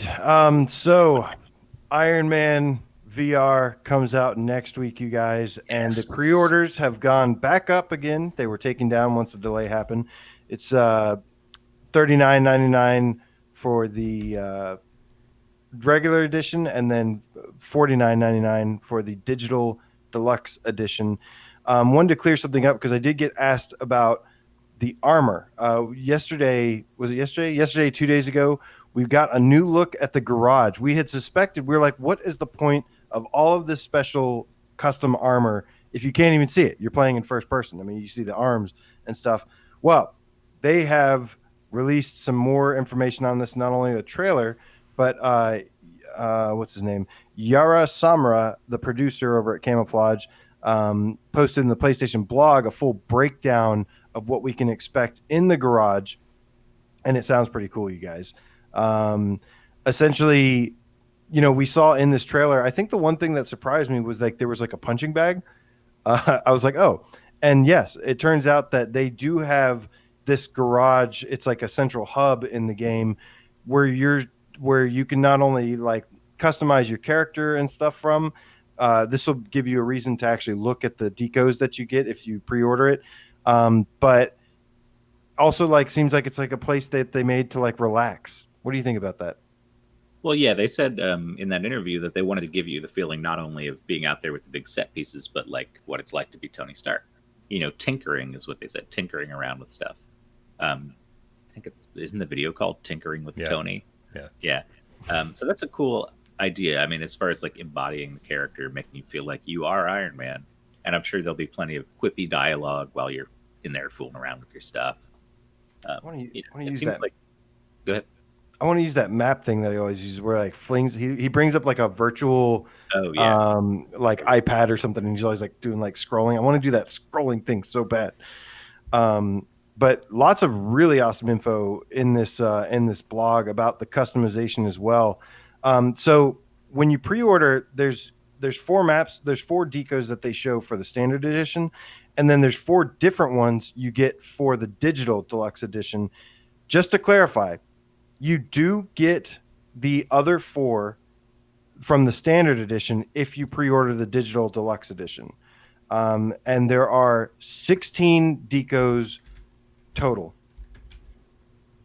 16 different deco armors, and they were handcrafted each and designed, and they were collaborated with Adi Granov at Marvel Games and Tim Sang. Okay, so what it looks like from the deluxe edition is that you get a different set of outfits if you order the deluxe edition. So they look a little fancier. No, you do get the standard. That's what I'm saying though. It's a little confusing. All 8 of them. Yeah, you get all 8 of them if you get the digital deluxe. If you get the standard edition, you only get those 4 that are shown with the standard edition. Also, shout out to Chris Foster. He's the one that crafted each of these decos. Oh, cool. I want to make sure I got that right. So it also, I don't know what research points are, but I assume that's an upgrade system. Yes. Deluxe comes with some research points to start out with, the soundtrack, and a PS4 theme on top of those other armor decorations you can get. So it says one of the things that makes Marvel's Iron Man so fun is the amount of freedom you have in the flight and combat. You can fly with one hand, blasting enemies with the other. At the armor station, you can attach homing missiles on your left hand and cluster bombs on your right with the research points that you've obtained. You can even customize 2 unique loadouts to suit different playstyles, which is a feature much beloved to our most hardcore players here at Camouflage. And he says, like, one of my favorite loadouts is pairing the anti-armor missiles with the shotgun-like scatter shot, allowing you to deal heavy damage at close and far range. Really awesome article over there on the blog, which is cool. But yeah, it says you... Yeah, that sounds like the loadout I used to use in that Snoopy flying game. You guys ever play that Snoopy dogfighting game? The Red Baron on PS2? Wow. Was it PS2? I thought it was on PS3 that I played it. No. There was one online Snoopy digital. versus the Red Baron. That's a different one than that, but it was really good. I would always go with the same loadout as that. Yeah, anything that's more than just going from mission to mission to mission is exactly what I'm looking for in this game. Like we'd been, every time we talk about this, I keep asking, I keep looking for some more depth. What is, rather than just flying around, shooting things, dodging things. What else is there to do? And when I interviewed Ryan Payton, he's like, there's certainly Easter eggs when you explore the environments to find, but there's no like hidden collectibles, that kind of stuff. So to have something to go back to have this garage, this home base of operations where you get to customize things and upgrade things, I'm like, this totally makes up for that 1,000%. And we love messing with stuff in VR. And like I said, that punching bag is all that they showed in the trailer. Right. I have a feeling there's other stuff besides there to chill and hang out with in the punching bag. You know what I mean? For sure. Yeah, and I hope that's there's like challenges based on that. Like, they said go exercise as Tony in your gym. Maybe you get a XP or some kind of boost, like or up mini your games, strength or stamina or whatever. I don't know what your stats are, but We got some tips to take care of here, actually. Yeah, before I know, I want to do that in the transition to the next one. It says it does confirm here by completing missions and progressing deeper into the campaign, you will unlock research points, which allow you to go deeper into customization. And you can let's see. So it's saying that you can in the garage get up close to the impulse armor, make modifications, including swapping in repulsor types, new auxiliary weapons, arc reactors, and thrusters. Want some colorful thrusters. Be cool. All right. But yeah, man, next week, Ironman VR. I can't freaking wait. Make sure you go download the demo if you have moves. Even if you don't have moves, go download it because you get a free deco from that. I cannot wait for Ironman VR. I am so stoked about this game, guys. This is a huge game. We've been waiting. This game was announced early 2019. We've been waiting and waiting and waiting. It's finally freaking here, and I cannot wait. Yeah, I can't believe it's already here. It seems like time flies. Anyways, we've got some tips. First one is Joe Grover, the Evan GameCat, once again. Joe Grover is made of cash. He's $20 down, and he says, let me ruin that title for you. Baba Yaga is drunk talk for Baby Yoda. God. Lemmy, like from Motorhead. Am I rambling? Rambling, like the song Ramblin' Man? Man, like Manchurian Candidate? Okay, stop. Like in the name of love? Wow, that was a trip. That was totally worth it. Like watching this intro. Okay, and then we got another Thank you, one Chip. from Malaxum. Roblox. Fuck out of here, Jonathan Roblox, $10 donation. Sup, guys? I need that Half-Life on PSVR already. Maybe it'll come on PSVR too. Yeah, I would say that, that's pretty much a given at this point. They've definitely said that they want to bring it to as many VR headsets as possible. And I think PlayStation 5 and or PlayStation VR 2 is a natural fit for that game. Just can't wait for Alex. Yeah. Thank you for the tip. Probably Jonathan. got like a year, at least a year exclusivity, if not more. But yeah, probably PSVR 2. Oh, you think there's exclusivity in the works? I think it's just we're just not there in terms of technology yet to make that port worthwhile. Hardware exclusivity, technical limitation exclusivity. Exclusivity by default. Let's call it that. Yeah. All right, so that's not the only game that has gone up for pre-order, guys. Star Wars Squadron, which I got to give a big shout out to English Murray in the chat. He was asking earlier about did we talk about Star Wars Squadrons yet? No, we have not. But he just bought a VR for Star Wars Squadrons. And I know this game is going to sell a lot of PSVRs. That's what we like to see. You've come to the right place, man. Welcome to the family. But anyways, it has officially been up for a digital pre-order. There is a physical edition as well. And one thing that we got to make clear, EA has confirmed there are no microtransactions in this game. Exciting stuff. And How it's cool. also only $40. It's not $60. Right. And that doesn't bode well in terms of the amount of content, probably.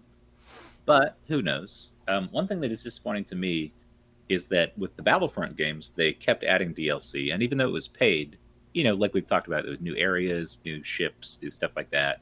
And I'd like to see something like that with Squadrons, but it sounds like they have no plans to expand upon it once it releases. It sounds like it's a standalone thing. You get what you paid for, and that's it. Which makes sense because there's no season pass version. There's no deluxe digital, right? Isn't it just like the game?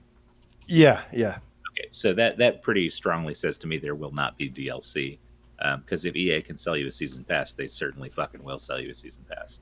Well, that's the whole thing is that they got so much backlash from Battlefront 2 and that whole thing. That's different. I mean, pay to win loot boxes is one thing, but season passes are actually. I mean, Resident Evil had a season pass. A lot of games do that, where it's just like I will get all the DLC for a cheaper price if I've decided that I'm all in on this game. So it'd be cool if we had something like that, but I'm sure what's there is going to be awesome, and I'm really, really stoked. October seems like a long time away, but I'm sure it'll come fast. David is saying, "Oh, they could still totally add microtransactions." I know, but this time, they said they wouldn't. Yeah, they said they wouldn't, but they would. They might think of I wouldn't be surprised if they do eventually find some kind of like loophole or something. But it doesn't matter because this game's awesome. The full game is in VR, and I'll tell you what I'm excited for most. There's two things. Number one is the single player campaign. I am so excited for the single player mode. That is a huge surprise. Somebody just reminded me today, and I was like, yeah, you're right. There is a single player story here, and that's going to be amazing. They do. I'd like to know this, actually. So we have single player, but it's a 5-person team-based game. So I assume you've got AI teammates helping you out Most likely. throughout the game. I would love if there was a co-op campaign mode where you play with 4 of your friends and you play through the campaign together. I know they haven't said anything about that, but that'd be pretty gosh darn cool. Got a couple tips here, actually, real quick. Get out of the way. Fuck you!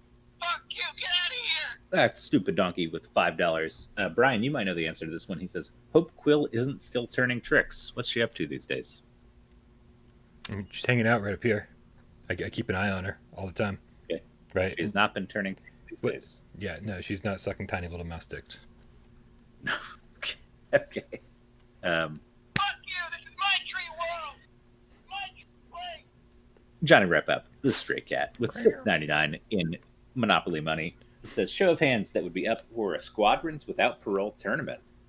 Fucking right here. Yeah. Keep up the breathtaking work as always, gents. I think everybody's going to be down for that. And speaking of which, our next tournament upcoming is Firewall, which a lot of people signed up for as well. We even have like a waiting list, so that's exciting. So this is super important. Surprise mechanics.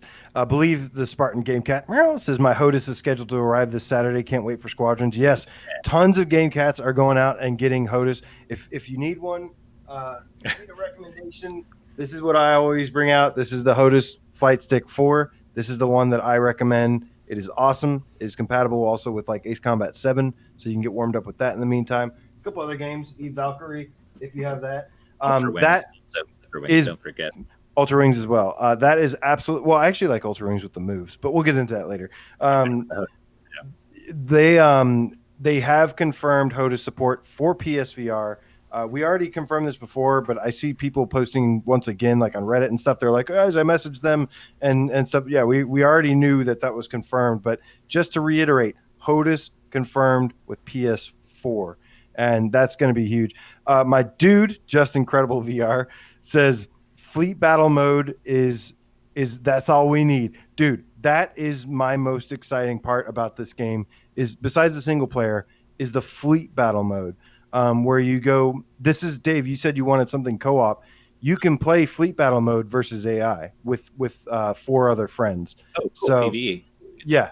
So you can it's not a story mode, but you can do this with friends co-op where you do a dogfight in the beginning and then you go take out 2 capital ships. And then at the very end, you have to destroy the big ship. That mode sounds amazing. Yeah, I'm definitely down for that. And we've already said before, there's like over 50 things of customization here. The thing, sadly, Nick Mulo corrected me. I was hoping that thing that was like a slam, but it actually like stood for something else, and it was more just like boost. But yeah, so it wasn't like a slamming boost thing, which would have been awesome. I would love like some way to just like run into ships, but you might be able to with some of the ships. I don't know. We'll have to wait and see. But Brian, I want to field a question real quick here about the HOTUS specifically, because a lot of people are talking about the HOTUS saying they're buying it. Hell yeah. There are 2 questions. First one, Doozy Cat says, will the HOTUS give you an advantage? I mean, to those who use it, does it provide better control? And my answer to that is no, because it's more immersive, it's more fun, it's more satisfying, but it's harder than playing with a DualShock 4 because it's more like a simulator. And everyone's used to playing games with DualShock 4. I don't know if I'm ready to say it's harder because some games, because Ace Combat 7, I think it's actually easier to use the HOTUS, but then like Starblood Arena was harder. Same with Eve Valkyrie. I thought it was easier with the HOTUS. So I think that one we might have to wait and see. But don't expect to get it and get a clear advantage immediately. It's not like that. You're going to have to rewire your brain to play with that thing because, like, that's not a DualShock 4 by any means, my friends. That thing is wild. And at first, you will not be used to it. I think but it's really a cool. learning curve, no matter which game you're playing. We're all very used to DualShock 4s. We have no issues with those at all. Like we're very comfortable. We know where every single button is. No, you don't have to think twice about it. You got it, right? And so any new controller, regardless of what it is going to take a little time to get over that little learning curve. If you're playing Ace Combat 7 and they're like, hit square, hit X, I'm like, where the fuck is a square and X on this thing? I don't know which button that is. So yeah, definitely a learning curve, like you said, but worth it. Absolutely worth it for the feeling of playing with it. Oh yeah, I still played it, even though I sucked with it in Starblood Arena. I still played with the HOTAS because it was just like, it was so much fun. Yeah, so much fun. Just like that feeling of like pulling back the throttle, flipping a turn, jamming it forward, boosting towards a guy. Like it just feels so much better when you're actually doing the shit. I'll go through the pre-order. Brian, what do you think about this game, man? You excited? I'm very excited. Very excited. I'm not the biggest Star Wars guy in the world.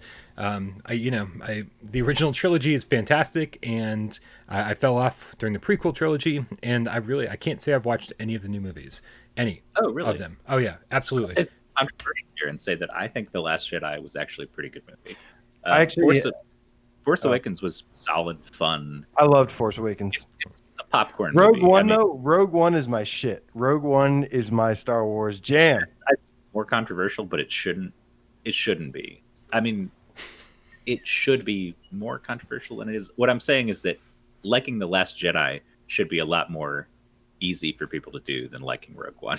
It's the point I'm trying to make. I think leading up to October, I will be marathoning all the Star Wars movies. Maybe skip the prequel trilogy because I've heard great things about Rogue One. And of course, The Last Jedi. I love Rogue One so much. Empire and Rogue One are my two favorite. Empire Strikes Back and Rogue One. Nice. Yeah, I've heard the animated series is really good too. Was it Clone Wars or Rebels? I think they have a few animated series, but there's one that was really good. Yeah, everyone loves Clone Wars. Yeah, and and everyone of course loves The Mandalorian. So there's a lot of series to get into as well. I mean, it's got Werner Herzog in it. What are you gonna do? I love Werner Herzog in a Star Wars movie.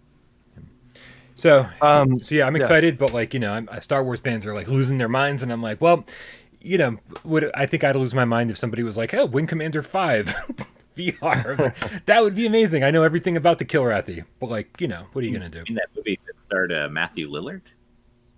That's right. They did make a movie out of that. God. I think that had Mark Hamill in it too, didn't it? The Wing Commander game had Mark Hamill. It had Freddie. What's that? What was that '90s actor? Freddie Prinze Jr. Yes, Freddie Prinze Jr. Matthew Lillard. Wow, it was so bad. Yeah, the game was great though. Mark Hamill was in a ton of at least Wing Commander 3 and 4 when they switched over to live action. He was actually in that game. In the game, that's what it was, not the movie. Well, here's the thing: there was a television series that ran for 13 episodes on USA Network in 1996, and Mark Hamill was the featured member of the cast on that. So he must be reprising his role from the game on a TV show. Why did they make so many movies and TV shows about this fucking thing? About Star Wars? Wing Commander. Sorry. I was like, what? All right. It's not a surprise. Mark Hamill was in some. Yeah, October 2nd. The pre-orders it does come with some pre-order bonuses. 1, 2, 3, 4, 5, 6. Is it 6? Yeah. There's 6 skins. They're like suits for your starfighter, and then or suit for your starfighters, and then suits for your ships, or what you wear. I mean, and yeah. New Republic cosmetic items, all cosmetic stuff. So of course, no pay to win here. You are what you wear. Yep. I'm talking about bug snacks. God. I am so mad at whoever keeps reposting and singing bug snacks.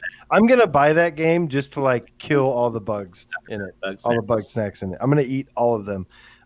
There is a funny thing though, if you watch the Bug Snacks trailer music with the Resident Evil trailer. Somebody did that. Yeah, that's when it finally got to me.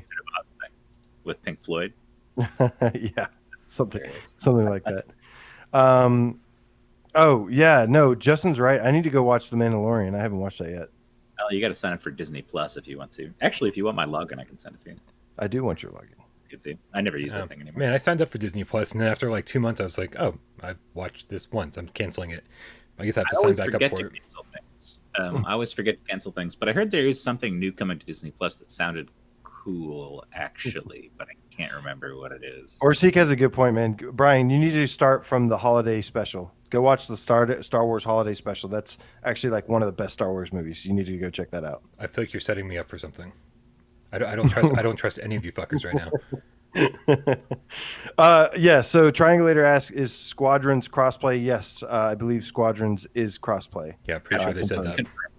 Yeah. 1,000%. Yeah. No, absolutely. PC, PS4, PSVR, of course, and Xbox. So should have a pretty steady player base on there. Good stuff, man. Good stuff. Yeah, Cannot no, wait. this is going to be on day one. This is going to be the most populated VR game anywhere. It's fucking Star Wars. It's crossplay. I mean, people are going to go wild over this thing. I think the lobbies are going to stay very full for a very long time. We've also got Vader Immortal too, and I'm excited about that as well. That's supposed to be coming this summer. So Nick called Hamilton is coming to Disney Plus on July 3rd. Actually, same day as Iron Man. What's Hamilton, that big musical, super famous, Lin-Manuel Miranda. You never heard of it? No, super so. It's been it's like a sold out Broadway show for years and years and years. Gotcha. And years. But yeah, they filmed it. And they're going to bring that to Disney. Nice. All right. So that is it for Star Wars Squadrons for now. Pre-orders are live, $40. Like I said, good stuff, man. There's a physical as well. So get your HOTUS. You got plenty of time to get a HOTUS. And if you don't know what HOTUS is, just rewind it. But yeah, cannot wait for this one, man. So, Brian. No, I'm here. What's happening? There is a new game that has been announced that I think is also like out in Europe. I think Dave already has it. It's called the Potty Pumpa. Oh, I have the code for it, and I installed it, but I haven't played it yet. You need to stream that one tonight. That's what you need to stream tonight. Until you fall. Okay, maybe I will. I actually saw a review from VR Grid. I don't know if he's still hanging around in the chat. Right? I saw a Grid there. Yeah, I need to go watch that. I'll be right back, though. Sorry. Oh, okay. No. What it looked like to me was not very...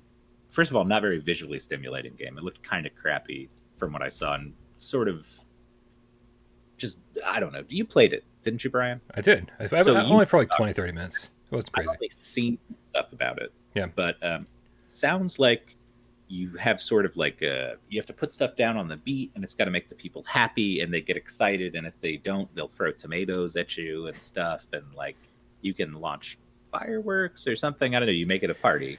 You're the DJ. You're pumping that party, right? But it sounds like the party's not that pumping. What do you think? I'm trying to download a trailer right now to kind of go along with our discussion here. But from what I played, you got it. I think graphically it looks fine. I'm not sure. What I haven't seen it in the headset, so I've only seen it. It gets the job done. I think the reason it looks okay is because what you're doing is down here, like in front of you on like a DJ booth table, but. And so like sort of in your peripheral, like your vertical peripheral, you're seeing like people dancing and hanging out and having a good time. So you're not really focused on them.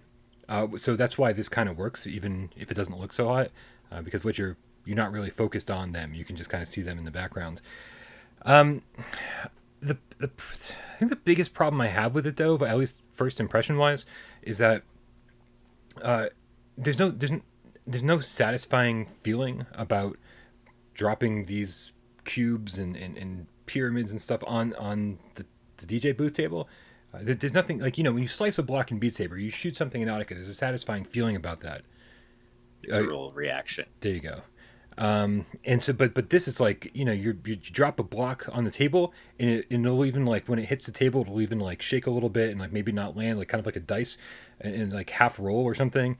And there's no real satisfying thing about it. Like I want to like slam it down on the table, give me that satisfaction of being like, doom, doom, doom, doom, but instead it's like you're watching a line, you're like, okay, good, made it. Oh, that sounds underwhelming. Yeah. Yeah.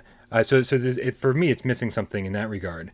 But what is the like? Is music any fun? Is it any good? I know you're not playing with like actual songs. You're like mixing samples and stuff. Like each thing has a sound associated with it or something. How does that work? Each different shape. Like there's there's like spheres and pyramids and cubes, and each one represents either chords or bass line or a beat.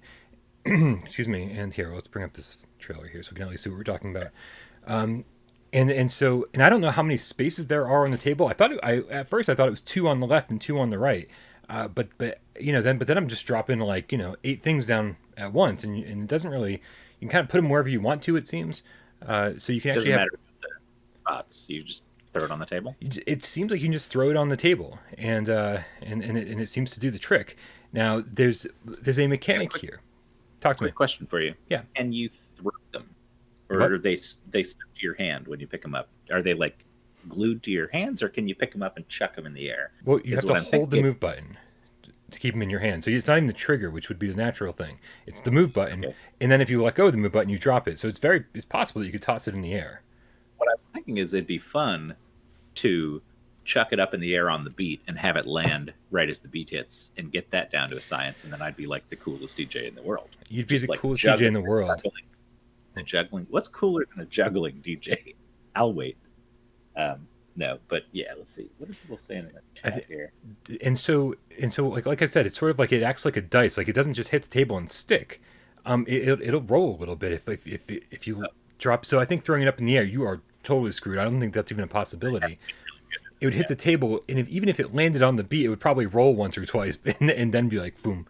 So then you're off the beat. Now there is a thing where you can make these beats special.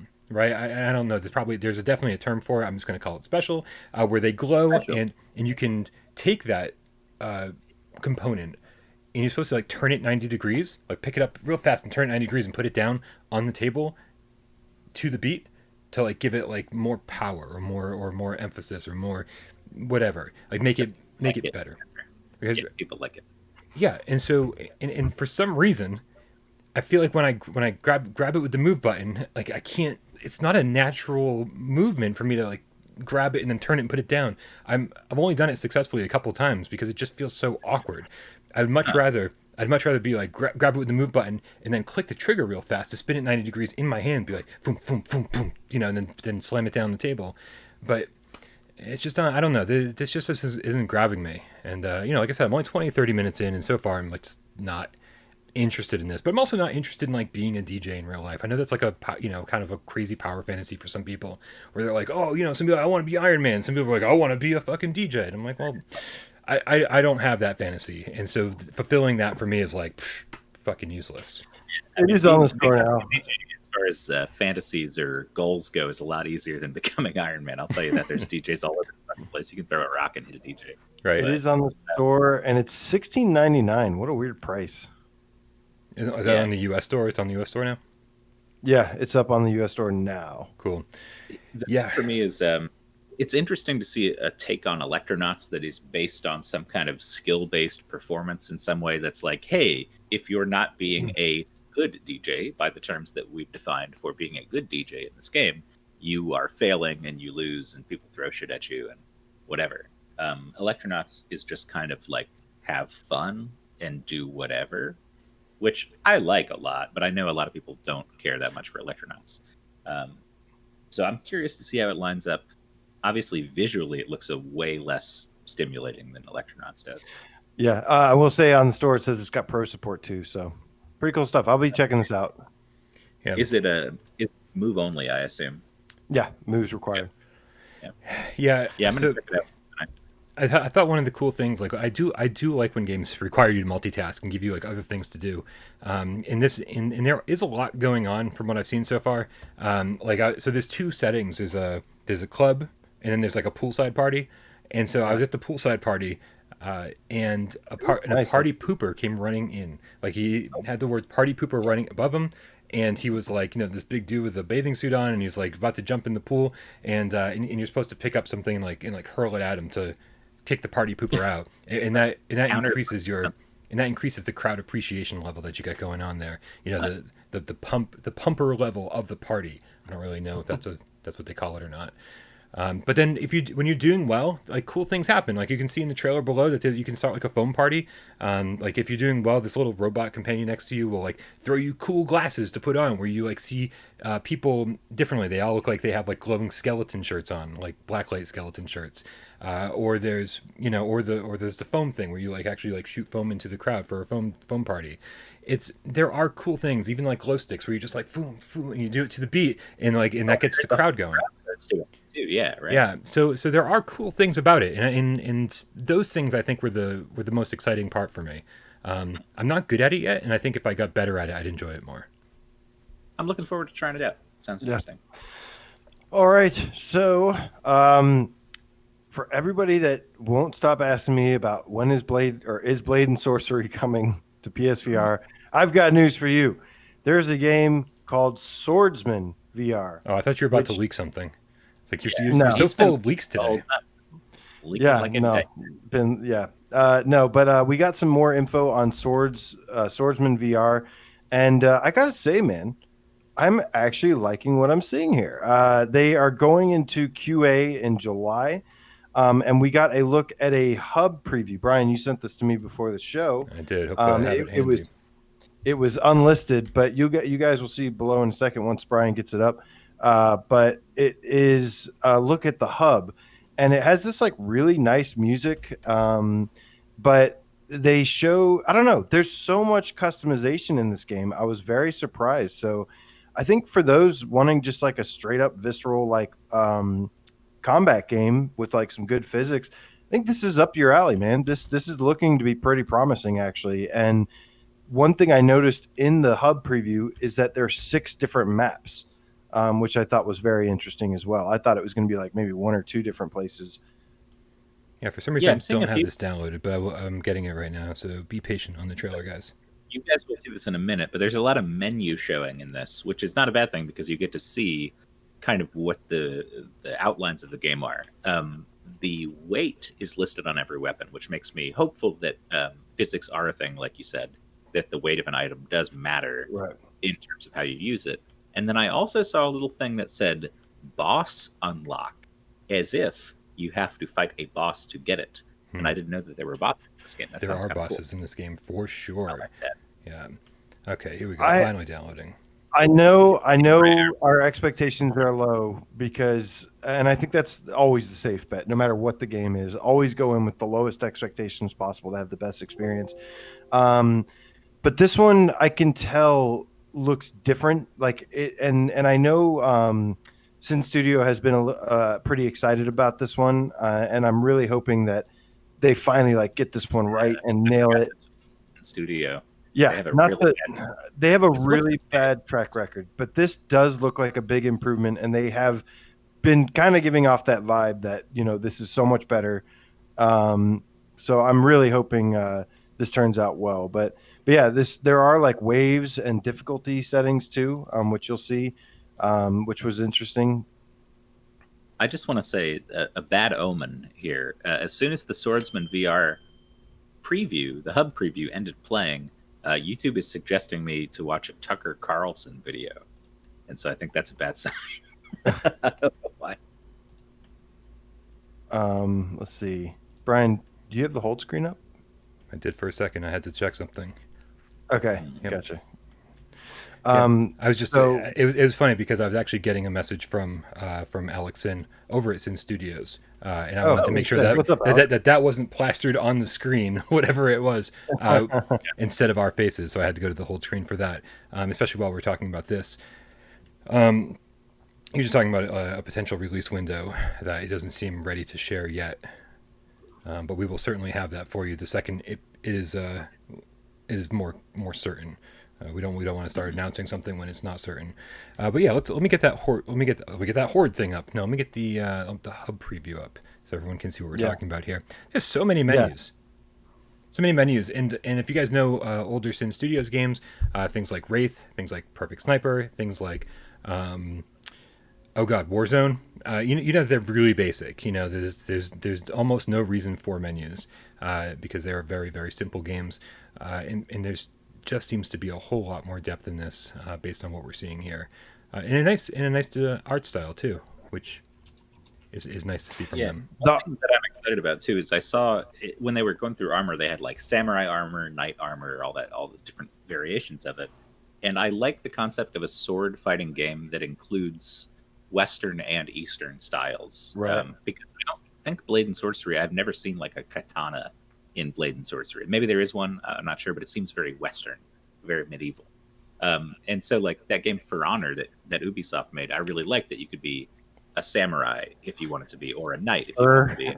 For honor. Honor. But yeah, so that's exciting because I would love to play a game where I can be a samurai in VR. I would love to be a samurai in VR. I love melee combat, guys. I've said that 1,000 times. I've already mentioned it once in this episode. Where did I drink it? Oh, there he is. And I just, if this has the physics down, there's obviously tons of customization. It's got that kind of like Shadow Legend looking hub.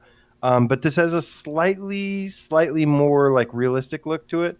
But the amount of customization, I mean, what is that? It's got everything from the helmet to the armor to the weapons, Viking swords. What does it say? Chikudo. Does that say Chupacabra? I hope so. I guess that's a weapon. Ancient dagger. No. Oh, it says great sword. Great sword is my jam. It's got a bunch of different weapons. Claymore. Oh, katana. Yeah, there's some really, really good weapons here. It looks like. I'm definitely excited about this. I do want to kind of address the Blade and Sorcery comparison a little bit because, of course, when Alex sent over the trailer, when they were first debuting this thing, I was like, what's the... obviously the people keep asking for Blade and Sorcery ever since they're, sick of Gorn. Their next thing was, when are we getting Blade and Sorcery? Right. And so I asked him, and he said alpha testers have compared the combat to Blade and Sorcery a bunch of times already, but there's a big difference, and that's that Blade and Sorcery is a physics sandbox, and Swordsman focuses more on the sword-to-sword combat. He said Blade and Sorcery tends to focus on giving the player freedom to manipulate enemies by picking them up, throwing them around, etc. Where in Swordsman, the goal is to outsmart your opponents, to carefully block and strike in a sort of dance. Want to shift focus away from the sandbox and more towards giving player a challenging AI opponent that'll better represent sword combat in general. So there are similarities, but it's certainly not, hey, this is the PSVR Blade and Sorcery. And I gotta be honest, I kind of like where this is heading. I'm very impressed with what I see. One thing you can't tell from, there is like samurai armor and stuff too. Oh, hell yes. Viking armor, knight armor.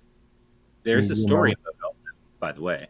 We noticed in that menu, it said story in the top left, and then there was free play modes and stuff.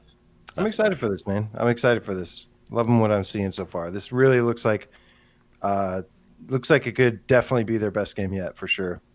I agree. Yeah, that wouldn't be difficult, but yeah, it would.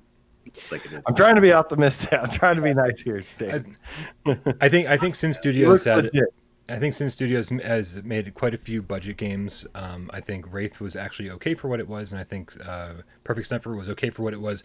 Warzone had too many problems to recommend at any price, but I think that their first two games were just overpriced for what they were. They could have been fun little $5 budget games, but instead they came out at like 10 and 15, I think, and that just seemed a little bit much for what we were actually getting there. Yeah. Now, real quick, we're on a show here. I see a giveaway. Are we still doing that giveaway? Because we skipped it. I didn't do the giveaway yet. It's time for the giveaway, guys. Giveaway. Okay. Giveaway. Well, in that case, Sandra, yeah, I guess we're doing that. What are we giving away this week, guys?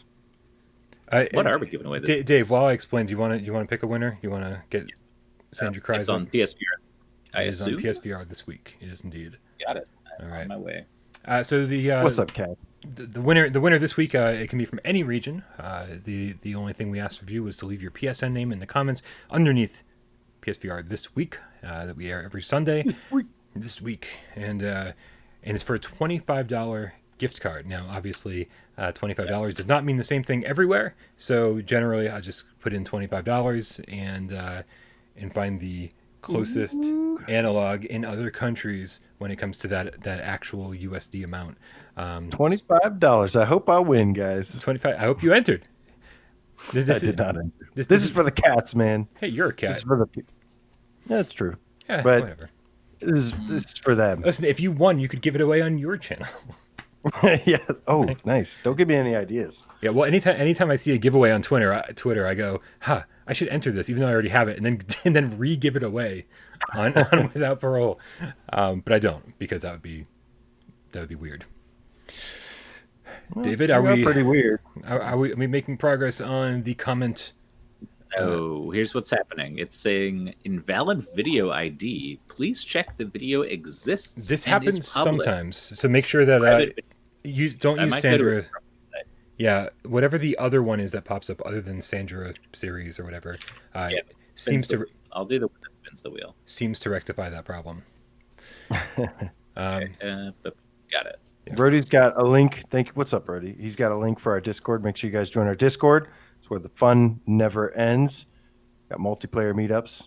Now, Dave, if you get a comment that does not have a PSN name in it, make sure you just skip it and go to the next one, because we got a lot of comments. And we even got people commenting on their own comments, and I was like, that's a tricky way. That is a tricky way to try to get dual entry. Well, It's tricky. It doesn't work because this filters duplicate users. I think the other site does that too. So we have 944 unique commenters. That's wild. So a lot of people here. I'm going to start the raffle. Spinning. What's spinning, up, and AJ the doctor? Are you a real doctor? I don't think you Ooh, I got it. Drum roll. $25. Drum Ready? roll. And the winner is Burnbo. Bernbo. Burnbo. He says his PSN is Burnbo21, and he says, I got a good feeling about this. Well, your good feeling was correct. You've won $25, Burnbo. So congratulations. Should trust your instincts more. Woo! Right, Congrats, to Burnbo. Go buy a lottery ticket. That's all one word, right? BERNBO 21. Got it. Fantastic, wonderful. Congratulations, Burnbo 21. I'm guessing he didn't say what region he's in. Didn't say what region he's in. I probably should have specified that to make my life easier, but instead I'll get in touch with him, and hopefully he's watching right now and can tell me. Wait, AJ the Doctor? I didn't realize that's what you were talking about. There's an AJ the Doctor in the chat. Okay. Right. Yeah. Oh, wow. Okay. Wonderful. I thought somebody was referring to you as the Doctor, and I was like, you are horribly mistaken. One of the AJs around here made something of themselves. Yeah. Right. Some silly YouTuber. His mom would be proud. All right. So we have, I want to just give you guys a little update on Operencia, the Stolen Sun. I previewed this game on my channel. And this was one of the private streams that I do because it's flat screen. And I don't do any flat screen stuff on my channel 99% of the time. And just want to touch base on this game real quick and just tell you what I thought. Of course, you can go watch the thing, but if you don't want to go watch the first 2-hour preview, I was going to beat this game originally. And just to be clear real quick, if people want to see this video that he's talking about, it is private, but it's posted on our Discord under the Go Live channel. If you scroll up a little bit, a few days ago. So AJ's done a few of these. It's on the Go Live channel. You can also, I'm going to start doing this too. You can also go to my channel and then go to communities. There's like a little communities tab, and I posted it there as well. So if you don't have Discord, there's another one. But yeah, so this is a classic classic dungeon crawler RPG style game by Zen Studios. And guys, I really like what I'm seeing here. It is turn based, so you may not. That might not be for everybody, but I don't know about you guys, but I like turn-based games every now and then. Absolutely. Yeah, like I think the last turn-based games I played were Rainbow Skies. Anyone remember that? I do. Well, you also Transistor. played Table of Tales recently. That's basically a turn-based game. Table of Tales is turn-based, and it is fantastic. So yeah, I haven't gotten any more specifics on from Zen Studios, but they said that they seem to be pretty excited about this launch coming to PSVR. This game looks stunning. It looks fantastic on the Pro. The movement is the only weird part. It is going to likely be DualShock 4 only, but the soundtrack is fantastic. The combat is pretty fun. There's a lot of strategy to it. I ended the stream with like literally a sliver of life left. After my team had been wiped out. Yeah, go ahead. Don't tweet me! For you! Fuck you! That He won't shut up. Jesus, man. That is Joe Grover, the effing Game Cat, with a $5 donation that says, AJ, I have that shirt you're wearing on your recommendation. I also now have a Game Cat shirt. It's official. What it is, I don't know, but it's good. Nice. Yes. Slowly becoming you, AJ. I am wearing the Pixel Ripped 1989 shirt. Threadless.com has a bunch of Pixel Ripped merch, and it's really good. Through Threadless? Yeah, like it's their store. That's cool. Yeah, Threadless.com, and they have some damn good shirts. This is the 1989 poster one. But back to Operencia. Yeah, I've decided that I'm actually not going to beat the game flat because it is so beautiful that I really want to experience this game in VR fully for the first time. And seems like there's like lots of enemy variety. There's definitely some bosses. These bosses, if done right, these bosses are going to look freaking huge, and it's going to be really cool. So the reason I wanted to mention it again, I think it's still on sale. I believe it might be actually. Yeah, I picked it up last week when it was $20 or $21. Yeah, it was on sale, and it's going to be getting the patch. But yeah, beautiful soundtrack. Just seems like a really cool game. So just wanted to touch base on it real quick. Kind of a should we, shouldn't we? We had some questions about it last time we talked about it. I guess you can answer now. And what's the movement system like? Is it grid based where you're just like going from square to square? The movement system is very weird at first. It is square to square, and it is like, you do have like this little mini map that kind of makes it a little easier to see where you're going. But yeah, the movement system at first is like, whoa, this is really weird and not good. But you get used to it pretty fast. And it's basically moving forward, back, and like left and right, like strafing left and right. But it's okay. Like that was one of my concerns. I would have preferred full locomotion, but they do have it set up so that there's like traps. There's like holes in the ground that you can accidentally fall into and stuff, and die. So, or you like lose some health if you fall into it. So the grid base does, the way they work it in, makes sense and works pretty well overall. The combat is really fun though. There's also these crazy there's like 3 rows of enemies, and so you have to use a lot of strategy. There's a whole lot of different moves and magic to choose from. It's pretty badass, man. Like I said, if you like old school dungeon crawler stuff, it's pretty awesome. Now, one thing to note, people in the chat are saying that the sale is no longer going on Operencia. Yeah, I guess the sale is over, which is why I tried to preview it. Yeah, no, I mean, if you were lucky enough to bite the bullet real quick when it got announced for VR support, it was 30% off, 33% off, something like that. It's like 20 instead of 30. Right. Yeah. And so I actually missed that window too. I didn't go ahead and buy it, so I'm gonna have to pay full price, I suppose. But looking forward to it. I mean, it looks like something we don't have yet. We don't have a game like this. And Zen Studios, I mean, they've got a budget, they've got polish. I expect a solid game from them. And the flat screen version of this, even though it's really old school and kind of turn-based and might seem clunky by modern standards, it's got really high reviews on Steam and PS4 flat screen. So good stuff. Good omen. Yeah, for sure. And if you haven't bought it yet, honestly, I would just say hold off, because once the PSVR patch drops, we could totally see anything. Anything happen. Right. There could be another launch day sale to promote the PSVR version, but there's no reason to buy it at full price until the PSVR patch drops. So just hold off for now, and we'll keep you posted if we see anything. The idea was to preview it while it was still on sale. So yeah, definitely wait for them. To mention, if anybody does want to get the sale and also has PC stuff, it looks like they swapped it. Before, the PC wasn't on sale, and now the Steam version is on sale for $22 instead of $30. So if that's what you have an option to play on, if that's what you want to do and save $8, it's on sale till July 9th on Steam.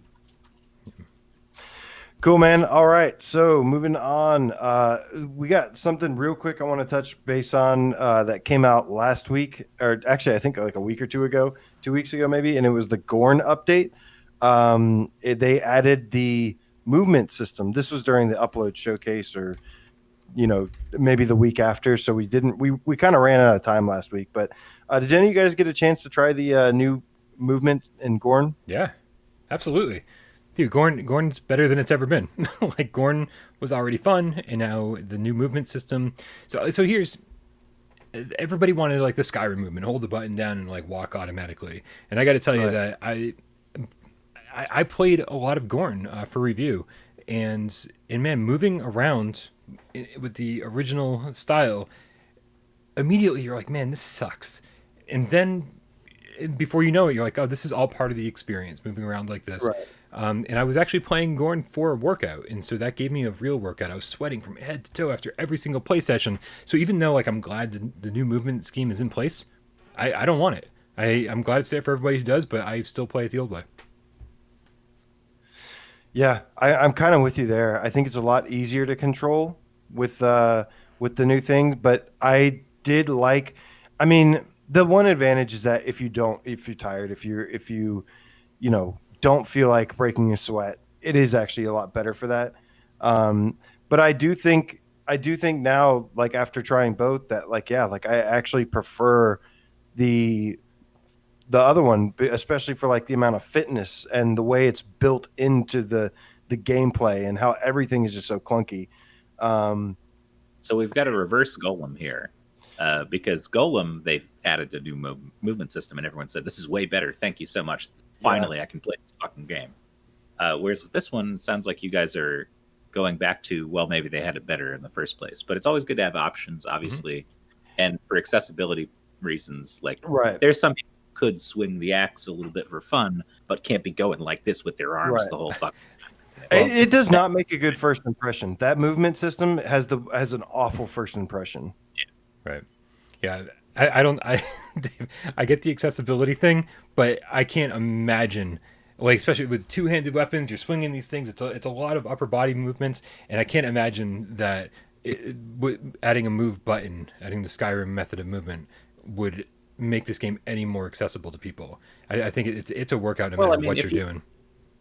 Reduce the amount of stress you're putting on, your shoulders, your arms, your joints, whatever it is. I mean, it's going to be easier to play regardless. I wonder if Livinator is still in the chat. Yeah, he is. He's giving us the thumbs up. Okay, yeah, that's what because I know he's got mobility issues and stuff. So, like, I assume in that situation, it's a godsend to be able to play it, a little easier, and still enjoy it. It's important. That's one reason I was giving lots of praise to, that update back to job for Vacation Simulator. Is not just the update, not just the DLC itself or whatever, the update itself, but the giant accessibility options that they're adding to it. They said so much stuff for it, and I thought that really deserves a lot of praise, because we want anybody and everybody to be able to enjoy, as many games as they can. And I mean, it's not always permanent things either. We had one of our poor dudes. Who was it? Maybe David Elbert? No, that wasn't Elbert. One of them had broken his arm, and so he had asked about, what games can you play with one hand, and so stuff like that is very important. Yeah, just to throw it out there too. Pistol Whip is going to be a game that you can play with one hand. That's the way it's on Quest and stuff. Nice. God, there was something I was going to say, but I can't think of it anymore, so I'll forget it. Getting back to the update. I'm sorry. Accessibility. Last thing, it popped back in my head. I think Last of Us 2 is going to set an industry standard in terms of having options for accessibility, because I don't know if you guys have read about this, but there are a zillion options. Oh, you've played it already? Yeah. Okay, cool. I haven't bought it yet. I'm still replaying the first one, but I assume you're enjoying it. Probably. I think I think it's like a shining example of having the most. I don't know if it's going to be like a standard about how many. A game this big comes out swinging and says, we got a zillion fucking accessibility options. Right. Anybody can play this game no matter what. Right. I think that the industry takes note of that and says, oh, well, shit. I mean, people might start to expect this stuff, and they'll say, well, The Last of Us had this. Why doesn't your big AAA game have an accessibility option for me? Ubisoft, Assassin's Creed, or whatever it is. So I think we'll start to see more of this in games in general, just because such a big franchise threw the gauntlet down and said accessibility is important, because people haven't said that publicly very often. Options. I want controller options. I want accessibility options. I want it all. Yeah. So sticking with the Gorn update. That wasn't the only thing. That wasn't the only thing that happened with the update. It wasn't just the movement. There was also a height. They removed the limitations on the height selector, so people who were too short or whatever could finally be the correct height. And on top of that, there was basically they gave you an option I think it's low, medium, and high for that blue grid that would show up when you're coming too close to the camera's tracking limits, which was so dumb to begin with. Like, there's no point in it. You know, we know our move controllers stop tracking when they go out of range. You know, you don't have to tell us that we're getting close to Our that. hands fly away. The problem is this too: the game required you to reach outside of that box to pick Right. some weapons off. It was broken. It was a broken mechanic. When my move controllers were tracking and were in camera range, and I could grab the weapon, it was still like, "Hey, man, you're getting too close to the edge." Right. So that's a huge thing, like you said, being able to lower that sensitivity. Yeah, and I turned it to low. I turned it to low thinking, oh, I'd still see it here and there. I never once saw it again. Like, that is just gone for me. So it was very cool to be, I mean, most of my problems fixed by, you know, one single patch. So good on them, man. Good on them. I'm sure Gorn is, I mean, we saw that it was on the top 10 best-selling games of that month, or last month. So in both regions, in EU and North America, it was top 3 on both. Yeah, so I mean, it's killing it, and very happy for Free Lives, and hopefully the updates keep coming. You know, when this thing was in early access on Steam, like the whole crab thing was new. Like, that was part of like one of the updates on early access, and so hopefully they just keep adding to this game. I would love to see more arenas. I'd love to see more bosses.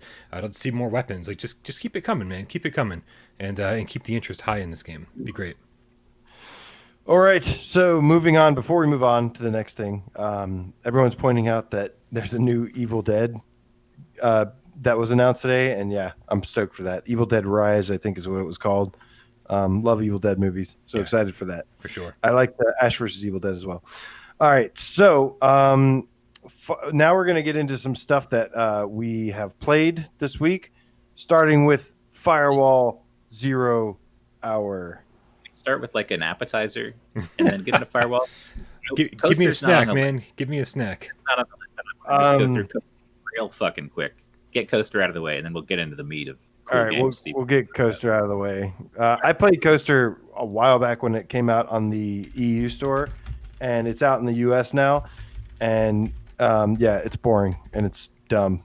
It's very boring. It appears the people who designed the roller coasters have not been on a roller coaster or understand the concept of what makes a roller coaster exciting. The other thing is that it's very strange because they've decided. So there's only 4 coasters that you get for $750, and the only thing you can do is just ride them again. 2 of them are basically the same as well. 2 of them are the same. There's a moon one and a space one. Basically the same thing. The moon is in space, guys. Let's make this clear. It's the same stage, essentially. But then there's some weird ones, like the picnic level, which is just this obscure curiosity, very strange. You're tiny, and you're on a coaster that goes past a picnic table, and there's scones and cupcakes and wine and all this stuff. And it's just very weird because you're like a tiny little ant man riding on a boring roller coaster. Oh, here's a big scare. I'm almost about to hit a scone.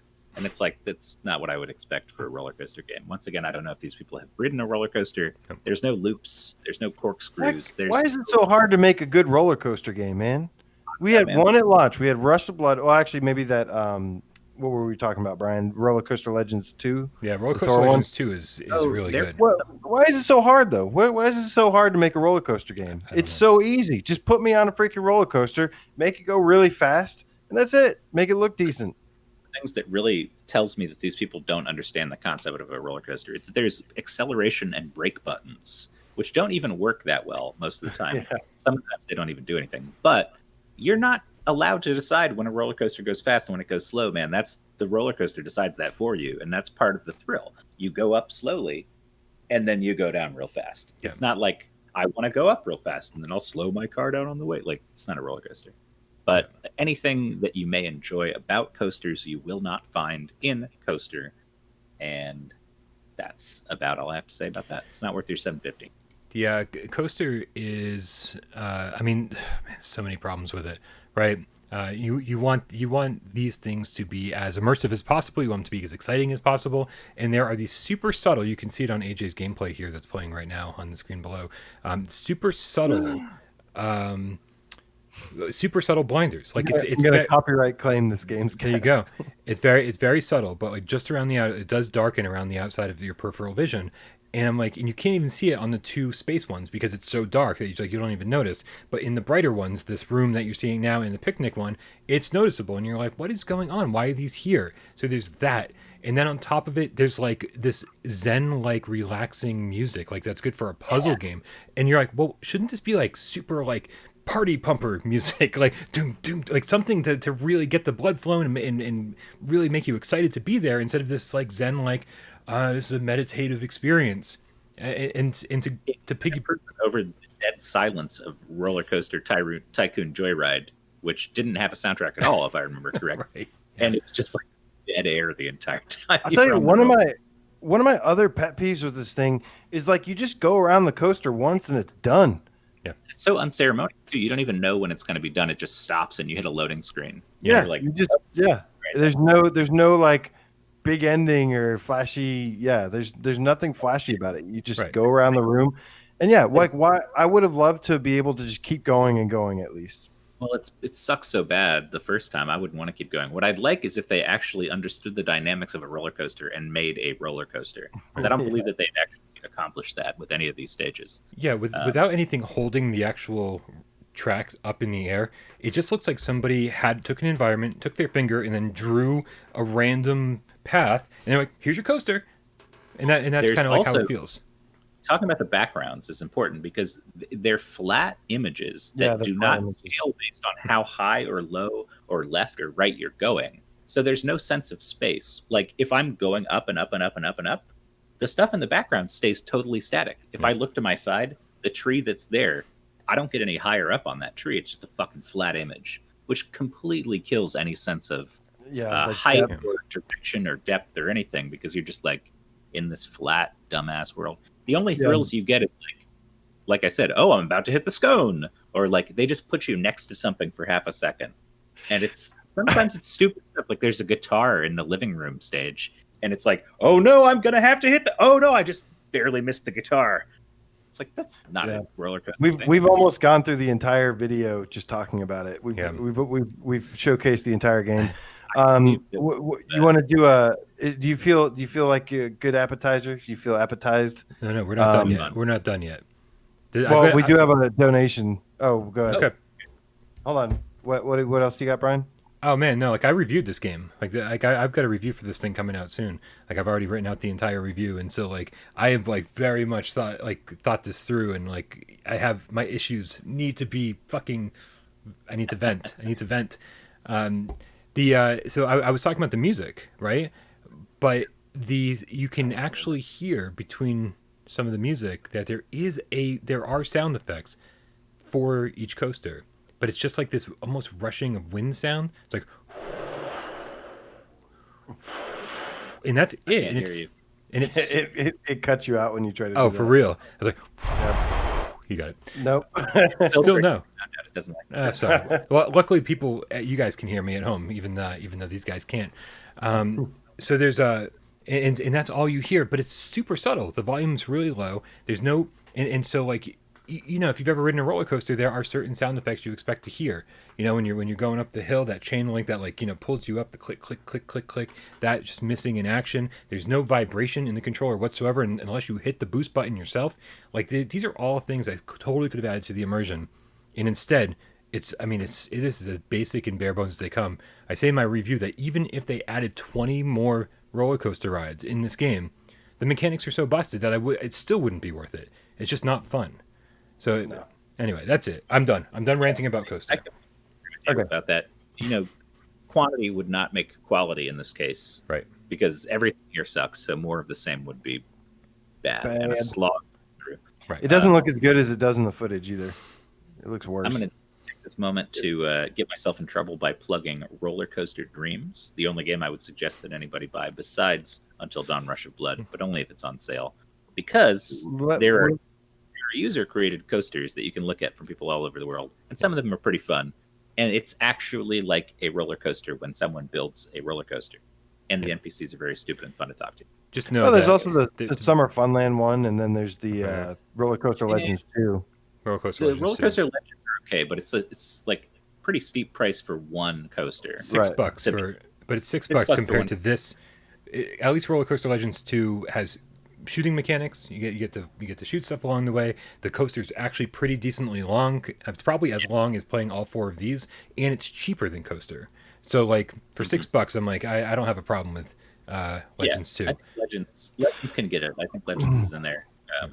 Yeah, I'm not even the biggest fan of that, like you said, because of the amount of content. But all right, we can move on. We still have, I'm sorry. yeah, we still have a lot to go through, so I don't want to spend too much time on this game. But I hope you feel vented. I've vented. Yeah, I'm sucks. thoroughly. I agree. Aired my grievances. Hit me, Dave.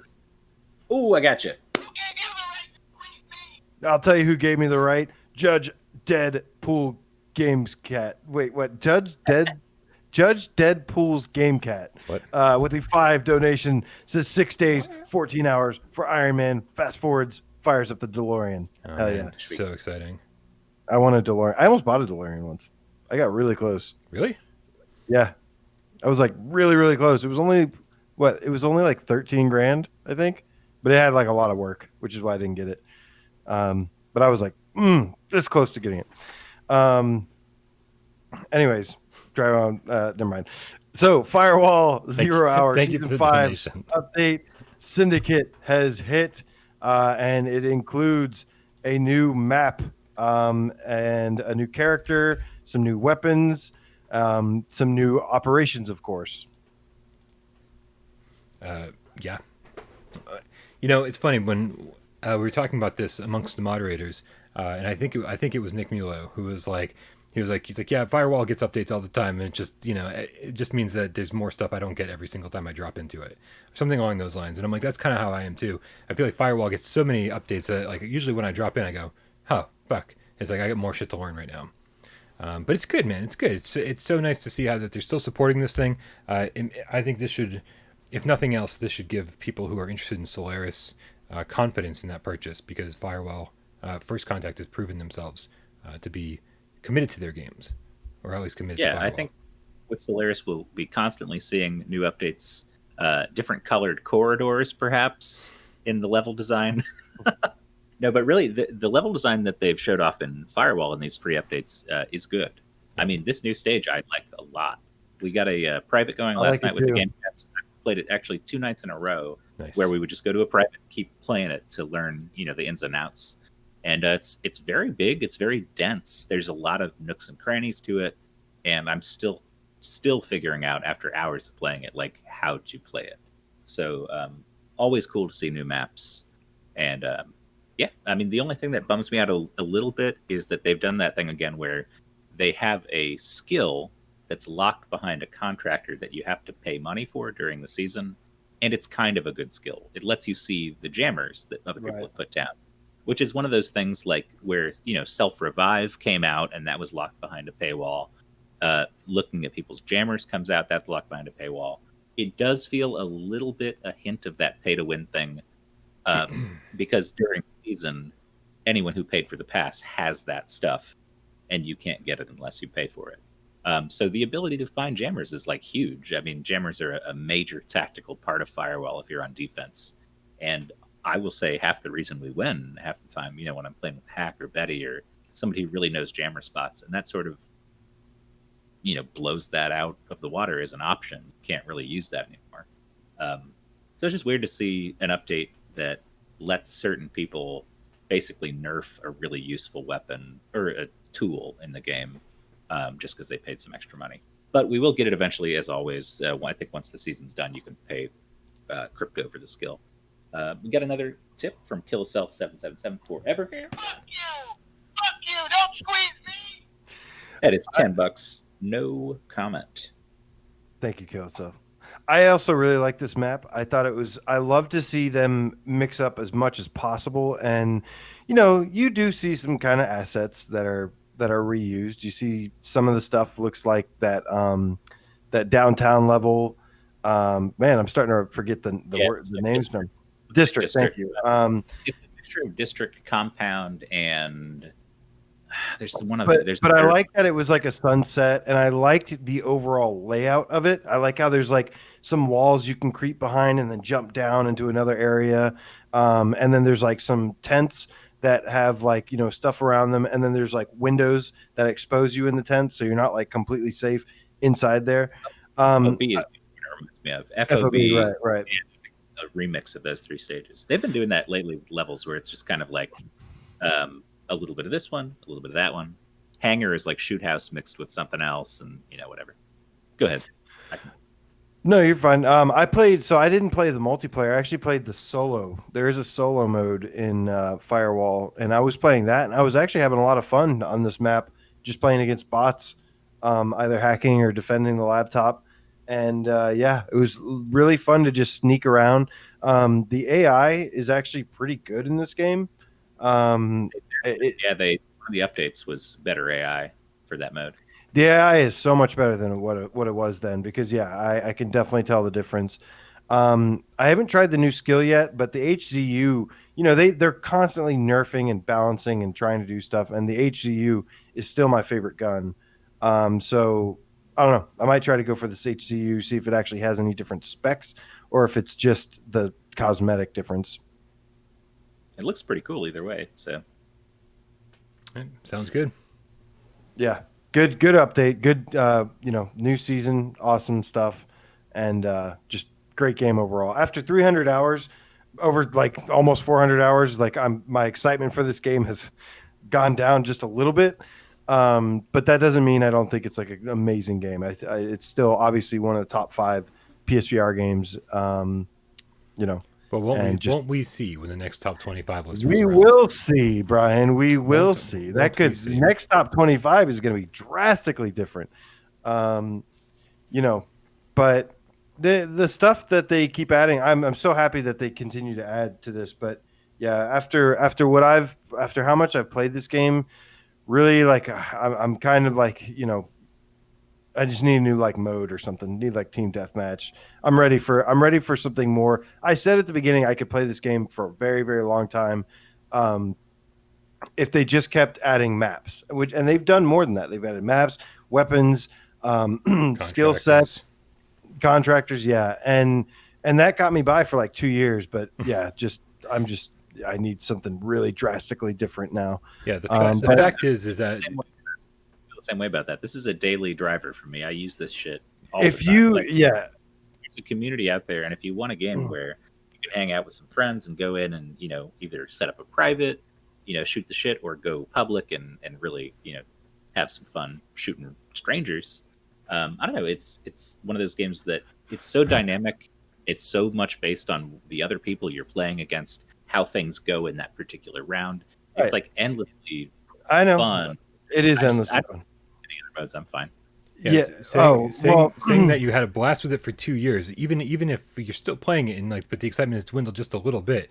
I can't think of maybe 2 games off the top of my head that I still played 2 years after I first picked it up. Yeah. Right. That is an amazing value proposition. So sorry. No, it's no like that shouldn't be a negative thing. Be like, oh man, like I'm losing a little bit of luster after 2 years. Like, fucking 2 years. It's amazing that there's no better sales pitch than that. And that's what I'm trying to say. I'm not trying to say that. I said my personal, excitement for it has gone down a little bit, but that's almost 400 hours later. 400 hours. There's not many games I have 400 hours in, guys. Yeah. So I don't mean that in a negative way at all. And imagine if you just pick up this game, like if you just picked up Firewall today, like, holy shit, man, you are set for like 2 years, if not more. Right. Overwhelming to start right now, even because like the number of maps is so much higher. It's stuff you got to learn, a ton of guns that you don't know what they do. And I looked the other night, I think there's like 12 contractors I don't have. That's a lot. Seriously, like they've released a lot of shit for this game. I was happy with the first 8 maps, man. And I like every single level. There's some that I think are better than others, but I don't think there's a single bad stage. What'd you say? Docks. You know me. I hate Docks. Docks is my favorite level, dog. It's a shit level. Actually, not anymore. I actually like the new one a lot. Yeah, but Docks was my favorite level. I know everybody kind of hates that one, but I'm like, yes, that's the best. It's a much better version of Docks. It's a hard one. All right, so we got a new game this week, Brian. Ideas. It is your time to shine. Pancake House, my friend. Take us Pancake House. Oh my god. Get some syrup on this one. I want some Yeah. Waffle House, man. I want some Waffle House. But tell us about Pancake House. Yeah, I thought so. Okay, first of all, right, I thought Pancake House was an awesome name for a zombie shooter, right? I What was does like, it mean, by the way? What is it supposed to signify? Why Well, is it called that? so I haven't gotten to like the last couple levels yet, but I'm assuming that at a certain point you get there, you get to a Pancake House. In the trailer, there's that thing where they show the Pancake restaurant, where on the front of the Pancake restaurant it says in big letters "Pancake Restaurant." Yeah. Yes. But I haven't actually made it there yet, and I will tell you that, or it's actually possible I've made it there and didn't know, because some of these, like this trailer that's showing down below here, it is not PSVR footage. It is abundantly clear that they are showing PC VR footage because, I mean, multiple reasons. There's no flashlight in this game, even though it keeps telling you press circle to turn on your flashlight. It doesn't work. Wait, the game press circle? The game tells you to And press there's- circle during the loading screens. Here are some things you can do in this game. Press this button to fire. Press circle to turn on your flashlight. Nope. I tried with the moves. I tried with the aim. There is no flashlight in this game. I promise you. And some of the environments are really, really dark, and it needs a flashlight. Whatever. The game doesn't look all that good. It looks pretty generic, and I think the environments they're showing in this trailer look pretty decent. So these are definitely and the other thing is that they're showing a sniper rifle with a scope on it, and the sniper rifle in game, no scope. What? Yeah, How are you supposed to use? Now you just aim and fire and cross your fingers. It's a pretty easy game, so it doesn't actually require much work to take these guys down. Now, I want to just throw it out for you guys here. If you're not familiar with Pancake House, I want to read you the description, and then I'll tell you what the tagline is, and you can probably tell if you want to play this or not. Brian, I think you said generic. Yeah. This is pretty generic. It says on Steam, it says Pancake House is a VR first-person shooting game. Zombies will think of you as food and attack you. Also if true. you want to survive and save the world, you must defeat zombies.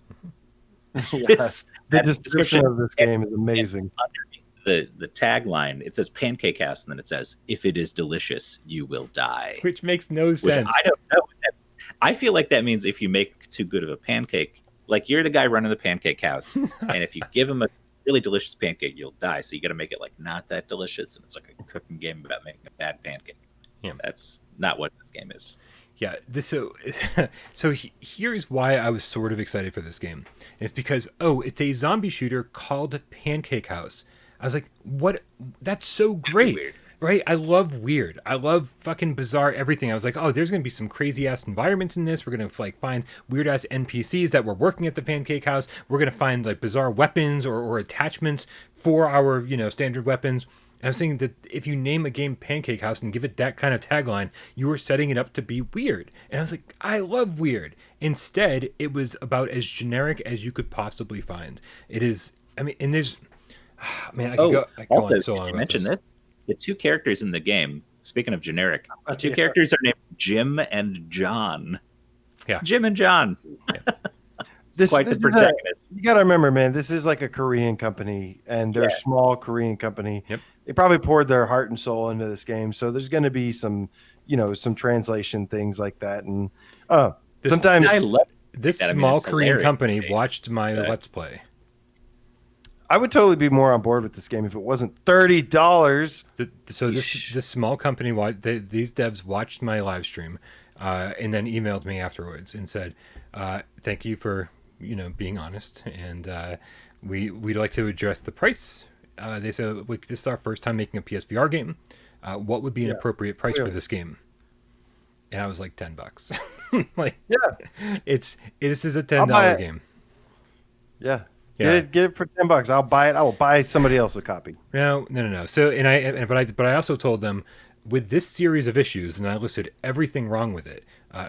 Forced click turning, right? There's no smooth turning option. The walk speed, and even when you're running, all too slow. Like the run speed should be the walk speed, and then we get to run faster than that. If when you add smooth turning, there needs to be a slider for the speed of the turning. The environments are dark. We need a fucking flashlight. Put the flashlight in. It's obvious you were planning it. It didn't happen. The sniper rifle.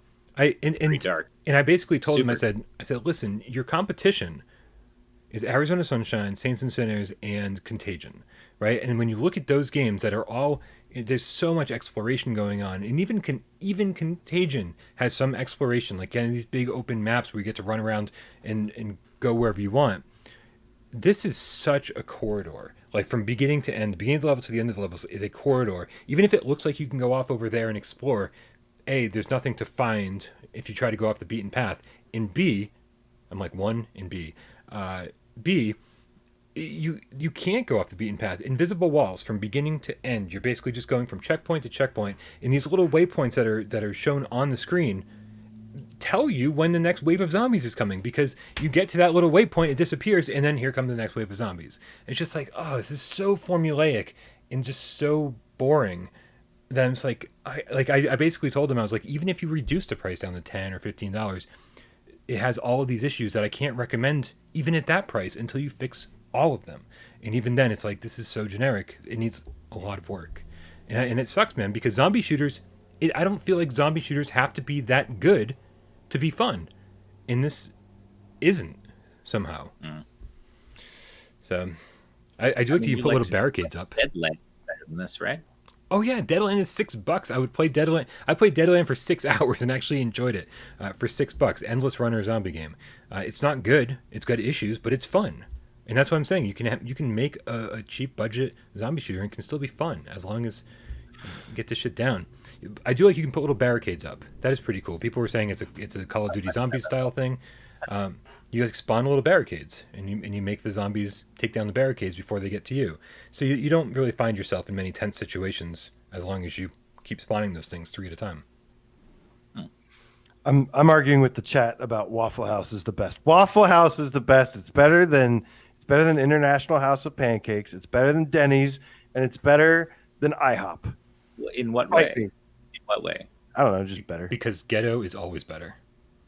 hey, you take that back. Hey, I live in the ghetto, man. I fucking know about the ghetto. Ghetto fucking rocks.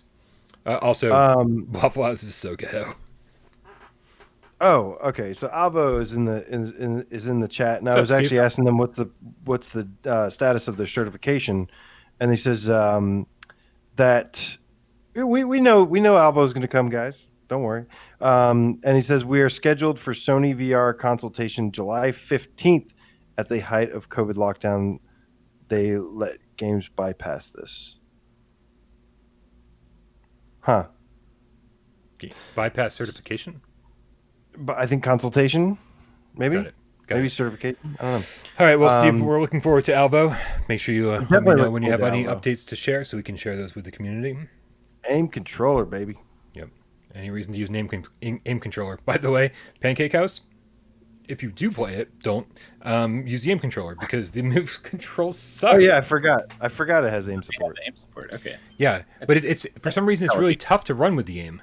Like you have to click, push in the L3. We have to hit L3 to run, and for some reason that it doesn't always register. I don't know what's going on with that. The move defaults to running, and I was like, oh, this is better. And then I realized the controls are just so irritating that it's not better at all. So. Yeah, I really hope they fix this game. I really hope they drop the price of it. I mean, could be a fun little $10 shooter if they really spend some more time with it. You guys leave my Waffle House alone. What's right? Hey, nothing wrong with Waffle House, man. But call a spade a spade. Amazing. Sure.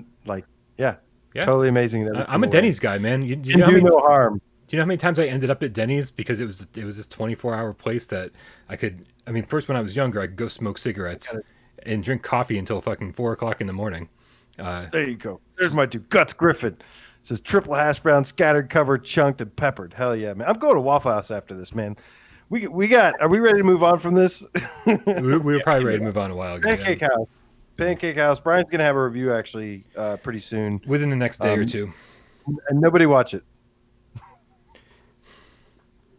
Nobody watch it. We're not going to tell you why he said that. I'm just going to pretend that you're a total dick. All right. So that concludes the news and the games this week. However, we are not completely done yet. Somebody shoot me. There is a mid-year sale. We're gonna run through some of these. We should run through some of these pretty quickly. All right. Because we don't want to harp on the same sales we've talked about 1,000 different times, but there are some new games on this sale. The mid-year sale has started early. Sony has they said, yeah, we know there's a couple days left, but let's go ahead and just give it to you early. So some awesome new games. Give it to me, But Sony. Give it to me. First, we've got, so as let me lay this out real quick. This is the segment where we go through each game on sale. Dave and I, strangle each other to death. Ooh, I can't wait. There won't be But any streaming on this one. Except for nuts and 5 nights. Okay, yeah, we will fight. Never mind. No, I think you'll be pleasantly surprised, Dave. I will try my best. Okay, and I am not, just a warning, I'm not showing trailers for each and every one of these games because we want to move through them rapidly. We do this America's Got Talent style where we kind of like each of us says yes or no, and we do differently. So you have to use our judgment of us saying yes, no, yes, no, yes, no. I don't know. And decide whether or not you think it's good. So first up is Chess Ultra for $4.54. No, it's very blurry. It's too blurry. Yeah, it's very blurry. It's very blurry. It is blurry. It is flat screen as well, but nah. The only thing is you can play chess against the Grim Reaper, and that's kind of cool. But that's it. Yeah. That's the only thing. If it wasn't blurry, I agree though. If it wasn't blurry, I'd say yes. It'll get fixed. Creed Rise to Glory for $11.99. Ooh, it's usually $30, so that's pretty good. Looks like quite a few Servios games on this list for $12. Thumbs up. Obviously, if you like a workout, get it. It's fun. It's fun. If you want multiplayer though, I don't know. I'm not crazy about the multiplayer. But there's nobody playing multiplayer anymore. I don't think the multiplayer is very good, which is why. But the single player is fun to just punch the hell out of some people for a while. Electronauts for $7.99. Yep, go buy it. It's good. I like it. Yeah, I mean, if that's your thing. What's What that? I have to ask, did you get Time Carnage first? And if you've already gotten Time Carnage, then get Electronauts. I'm just kidding, Dave. Yes, for me. Yeah, it's a yes for me, but no, what it is. No, that's not really a game. It's more of like interactive DJ experience. Yeah, if you want to be a badass DJ without any without having to practice or without having to get good at something, you're automatically good at this game. But it's a yes. Just know what it is. I will say though, Brian, there is an option which I play with, where you can turn off that thing and like your timing and stuff actually matters. Oh, yeah, and there's a platinum trophy in this as well. Yeah. Yeah. Well, what is it called? Quantization. Quantization. Yeah. To a beat. Yeah. But yeah, so you can actually do that. There is a platinum trophy as well for all you platinum trophy hunters out there. This one should be interesting. Okay, maybe we are going to fight, Dave. Oh, boy. Five Nights at Freddy's Help Wanted for How much? $17.09. Yes. $17.09. Yes. I would say that there's also the Five Nights at Freddy's Help Wanted bundle for $19.99. $20. Five Nights at Freddy's and the DLC. This is a huge yes for me. Everybody go out and buy this. Huge yes. 2 thumbs up. My 2 thumbs. Counteract. Look, we got 4 thumbs versus Dave's 1 thumb down. It's crazy. Okay. Now it's. Damn it! I forgot you had 2 thumbs. Who's got 2 thumbs? I didn't realize he could do that. Riddle me this: who's got 2 thumbs and thinks 5 Nights at Freddy's sucks ass? This guy right over here. That's too bad. I love Five Nights at Freddy's, man. If it doesn't look like it, if you're not the kind that gets scared, then you're not gonna like it. But it is a full game. It's a 15-hour game, man. Actually, more now. It's like almost like 20-hour game. So, tons of content for that. Yeah. The second scariest game I played next to Resident Evil 7. Yeah, it's pretty terrifying. I highly endorse this game. Horrifying. Go watch my gameplay. I did this on last Saturday Night Live streams, and I got fun up from this, man. It was so fun. Loading Human Chapter 1 for $4.49. Yeah, okay. Yeah. You know what? I bought this at launch, Loading Human, for $40. And I was like, man, this is kind of a waste of $40. But I really like some of the things that it does. If you like old point and click style adventure games, and you don't mind a really slow paced thing that's obviously very narrative driven, and it doesn't have the greatest story, but it's cool, man. I don't think we've seen too many things like this on PSVR.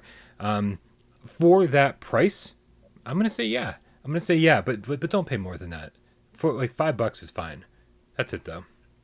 Fair. Yeah. That's it. I'd still say no, though. I was gonna say, I can't believe you guys are agreeing with me. Yeah, I'm still saying no. I mean, it's $4.50. It's not. It's not the horror. It's not the most horrible thing ever. It's not. If you haven't played it, but yeah. Yeah, it's not good dog, bad dog. It's not squishy. Mega Dimension. Hey, I kind of like squishies now. only because of Nick. I mean, Will. Oh, sorry. Blah. English words. People. Listen, I really names. like Will. I like Will more than anyone should like Will. And No, I don't like and- that much. It's fun streaming squishies and having Will tell me to play his levels and people watch it. Squishies is fun to have people watch me play it. Let me put it that way. Okay, so if you're a streamer and you have hundreds of people watching you, I do not have hundreds of people watching me. if you have tens of people watching you, go play. I have tens of people. That's more then like squishies might be acceptable if Will is in your stream. it. Yes. Real Mega. quick, X3, we can wipe out in one swoop, I think, because they don't actually have full VR support, any of them. We got Mega Dimension Neptunia VR for $12, Persona 3 Dancing in Moonlight for $15, and Persona 5 Dancing in Starlight for $15. None of these games are VR games. Okay. None of these games are VR games at all. But Persona dancing games are awesome. So I give those a thumbs up, even though don't expect VR support. Dressing room modes only. We're not talking to flat screen people here, so not everybody's going to love the Persona stuff, rhythm games as much as you do. So if you know what you're getting into, and you know that it's just a character viewer in VR, then sure, go ahead. Same with Mega Dimension Neptunia. There is not like a VR gameplay mode that you could get to. So those are all just kind of, if you want it flat screen, get it. But no. But even on top of it, Hyperdimension games or Mega Dimension Neptunia games aren't very good RPGs. Like they're really, really terrible, and like they focus on I wouldn't get into what they focus on, but they're just not fun, man. They bore the fuck out of me, and so even as a flat screen game, I don't recommend that for anybody. It's just, I'm sure there's people that love it. I am not one of them. I like my RPGs to be a little more exciting than that. Yeah. You know, I just want to make sure. Did we get Coco to the Poop Cat Dog's tip from earlier? I don't think so. I don't remember giving. I can't scroll up, but Coco the Poop Cat Dog, if you're still there, I love you, man. You're awesome. That was I'm actually subbed to you, and I saw you playing something the other day. Oh, this is when I had my. He actually did this when I had the hold screen up. He gave us a $2 donation, and he said, "Nips out, please." Was that the one you're talking about? He wants the nips out. Yep, that's the one I missed. Okay. Right. Thank you. Thank you, Coco. Sorry for the delay. He knows that this thing is held together with duct tape and wire hangers. He knows. So for these three, it's a big nay, right? Nay. Well, no. I mean, nay for these three. I still, even though with no good PSVR support, I give the Persona games a thumbs up. There, should we go play dancing games? Counterpoint or Seek said they are shit, even flat screen. So, what do we got? Yeah. I'm so happy that Orseek's replacing me on this show because you get a much different perspective on everything when he finally takes my place. I am Orseek. All right, so raw data for $13.99. Yes, pretty good. Awesome cyberpunk action game. Great story. Well told. Very funny.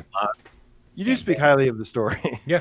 I don't know if I feel the same way, but I think it's a fun story. But it's like a fun video game story. Am I missing something? It's like a tower defense game, and like for a tower defense game to like have like this continual narrative going on with great voice acting and some good humor, I was like, fucking awesome. Yeah, this continues the run of Serbios games that are on sale. We'll see quite a few here actually. I will say the thing about raw data though is that when you start off, it does take a minute because it starts you off with like either one gun or one sword or like very limited on your powers. So it can be a little boring at first, but you get to the point where you unlock something like dual pistols and like it's got this amazing arcade like reload mechanic where like you take the guns and you go and like it reloads them, and that is so much fun. Right, the fact that you have to unlock a cool reloading mechanic just goes, okay, we'll give this game some time before you judge it. Yeah, it kind of sucks if they do that. We got 2 donations real quick. Ooh, okay, hold on, I have to. All right. David Moore, $2. He says shot. I know neither of you guys have vodka ready, so I guess I'll. Coffee shop. I've got beer downstairs. I don't know about for $2. I'll take a sip of water. How about that? Cheers. Oh, we also got cheers, gentlemen. Diver in the chat with pizza money bag, pizza money bag. Hell yeah! I might get pizza. It's a pizza kind of night. I am in rough shape. I can't wait for some pizza and sleep. I haven't eaten today, and I think the only thing that can make me feel better is some pizza. I know I told you guys before the show or during the show I was like man I'm hurting right now, man. It's like I've been fighting a migraine all day long. If it wasn't for this show, I would still be in bed. I've taken so much ibuprofen, like I can't imagine it's safe for me to take anymore. So I want to thank you guys for being part of the show and for putting up with me. You've done well. You've done well, right, Brian? Thank you. I think half of the show is just like me with my head in my hands. I'm like, oh, just tell me when it's over. I feel like that's the tip of the show. All right, well, we are almost through this. We've got Sprint Vector for $11.99. Run fast, jump. Yes. Mario Kart VR, closest thing we have. Very cool. Agreed. One of my favorite games. It is a physical game, so if you don't want a physical game, maybe it's not for you. But Sprint Vector is one of my favorite games. Absolutely, it's like super awesome jet set radio rollerblading racing. And one thing, if you don't get the controls down immediately, don't write it off. The menu is a skate park where you can practice stuff. And I got to tell you, just fuck with it until you get the mechanics down. And it feels really good once you get the mechanics down. The sort of like jumping off sort of thing. Like it's very cool. It's well done. Rollerblade parkour. Come on, man. It's match made in heaven. And online multiplayer for 8 people. So yes, for me. Rody says 3,000 milligrams of ibuprofen is supposed to be the max for a day. How much of that can you take at once? You have to space it out through the course of the day, or can I just take it all right now? Because I don't think you can do that. All right. Of everything on the sale, guys, this is serious. This is very serious. Of everything on the sale, this is a game that you already should have if you don't already. And it is The Walking Dead Saints and Sinners is on sale for $31.99, and then the tourist edition is $37.49. Yeah. You should have had this game already. If you don't have this game already, what the hell are you doing with your life? Yeah, this is obviously one of the best games we've gotten this year and ever on the PSVR. There is so much good stuff to say about it that we have already said, and I'm sure you've heard. But it's also shocking it's on sale so soon. It is surprising. That's very good because that's got the Meat Grinder update coming out next month. It's got a huge update coming out next month with a horde mode. Pick it up now. Yeah. One thing I was talking to Tiffany. I don't know if it's not. I'm sure I could say this publicly. I was talking to Tiffany on Discord while we were doing the show, and apparently they're going to have some early builds for people with PCVR setup. So I might be able to preview Meat Grinder for you guys before it actually hits PSVR. Nice. Yeah. So keep an eye out for that. It should be fun. Nice. I'm looking forward to that a lot. Okay, so this is the big question, though. Okay, Nick Mueller says Tourist Edition is worth it. I think at this price, yes. I'm a little iffy. I think the Standard Edition is the absolute must. I'm still a little iffy on the Tourist Edition because I honestly wasn't crazy about the dynamic theme. Oh, okay. Yeah, I mean, for me, I ended up getting the Tourist Edition because by the time I beat the game, I was in this mode of I want to collect every recipe, I want to have every weapon, I want to unlock everything in this game. And it gives you some new weapons and items. I do like the weapons. I do like the weapons, which are kind of important, and the items, Yeah, so for me, it's one of those things where when I bought it, I said, I'm not going to pay for the Tourist Edition. I don't need this stuff. It's just cosmetic. After I beat the game, I said, you know what? I love this game. I'm paying them an extra $10. That's kind of what I felt. Yeah, I mean, like, I don't know. I think it's just a no-brainer. Any way you buy it, regular, deluxe, whatever, just buy it. Yeah, agreed. You have to have it, though. Absolutely. Yeah. Top 4 PlayStation VR games. Top 4. Top 4 is where you're at right now. Top 4 is okay. It's certainly in my top 4. It's pretty goddamn good. Yeah, I think it's somewhere between 3 and 4. Whoa, Dave, with the heads up on. Oh, okay. No expectations or anything. I don't even know when they're going to have it or anything like that. I'm just saying there's a chance I might be able to preview. Now, I'm not the one leaking stuff, Dave. Sorry. Well, you leaked all over the place the first half of the show, man. You were leaking left and right. It's like some PSVR 2 knowledge. Drop. Better than any of those mock-up videos you'll ever get. Actually, one thing people are saying, too, is that it's not exactly just cosmetic because you get weapons earlier than you would get them otherwise unlocked. So it does make it easier at the beginning because you get some kind of beefed up stuff that you wouldn't get otherwise. So that is true, actually, if you want to leg up by that. Hell yeah, man. This is the big winner of this sale. Absolutely got to do this one. Everybody needs this game. Yep. All right. All right. Finally, we've got Trackmania Turbo for $9.99. Kind of an unexciting way to end the list after Walking Dead. Yeah. Yeah, Trackmania, I mean, it's fun, I think, if you know what you're getting into. It's not the whole game. You can't make your own VR stages, because that's a big thing about Trackmania. That would be so cool, man. It would actually, if they've been able to pull that off with custom created stages, this would be huge. I would tell everybody to get it. But it does flip between third person and first person. It's not exactly what people, I think, were expecting or looking for. But for $10, I think it's a decent amount of fun. I'm like halfway on it. I'm not going to say strong recommendation, but light. I got to say no on this one. I tried to give it a second chance, and I went back, and it just it got so boring to me so fast, because it's just, the levels are so short. I would love, even if it just had. Did you try any of the levels where you couldn't complete them the first few times? Because to me, it's a lot like Trials. If you guys have played Trials, where it's like the stage might not be that long, but if it's hard as balls, you got to play it 30 times. And I definitely encountered moments where I was like, how do I even get past this section of the map? So I'd play that short stage like 20 times to beat it. It just wasn't, the difference is, I thought Trials was fun. And to be honest with you, I didn't find this to be that fun. Yeah. I mean, it might just be a matter of the game itself too. Like, you might just not like Trackmania as compared to other games. I like the other Trackmanias. I like the original ones. This one's a little bit different, but it's all good. It's not awful. It's like, I'm not going to say it's terrible, because I actually think there is some cool stuff in there. But it's just overall just a no, just not worth it, because of how fast it gets stale. Yeah. Yeah. It's sad we don't have more. Sorry, go ahead. Some people in the chat are saying even as a free PS Plus game, it was barely worth playing. Oh, that's crazy. A little, but I actually had a lot of fun with it. I do think that it's. I do think the more you play, the better you get. The further into it, I think some of the later levels are much better than the earlier ones. But we have so few options when it comes to arcade racers and PSVR that. It's got problems. I hate the automatic switches from third person to first person. I hate that you don't have control over that the whole time.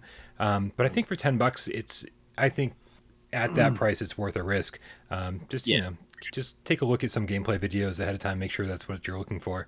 I just wish we had more stuff like it, because I feel like it's almost there as a game that I could recommend wholeheartedly. But it's kind of a wishy-washy one for me. Yeah, I'd agree with that. I don't know. So is that a yes or no from you guys? There's a no from me. I'm giving it a yes. We can almost hear you, Dave. Dave was in the middle, right? Dave said he's in the middle. So this is like the most divided freaking thing. And even I'm kind of like in the middle too. So it's like it's sort of like a maybe you'll find something you like in here, but it's not for everybody for sure. Yeah. Brian. What? That's all we got, man. That's the whole sale. Ooh, pizza. I got to order pizza. Oh, I'm so excited to order pizza. It is pizza time, guys. Actually, looking for my socks, because I just realized that there's something I have to do by 9 p.m. that requires me to run outside the house for a minute, and it's 8:52. So good time. What do you got to go run outside the house for? I'm not going to tell everybody on this. Can I speculate? because I feel like I could guess once and get it on the first try. Let's not. Let's move. Let's move forward. We got 7 minutes. Guys, thank you so much for hanging out with us for PSVR GamesCast Live.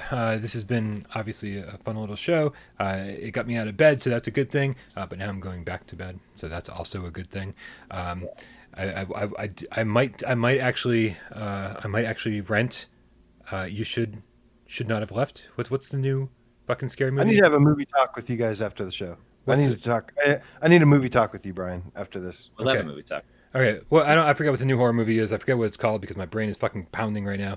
I've been saying, oh man, $20 to rent a movie, doing the whole fucking thing is craziness. But I really want to see it, even though I've heard bad things about it. And I'm gonna have some updates for you guys on my impressions for The Last of Us 2 next week, because because I really want to get more into that and talk to you guys about what I think.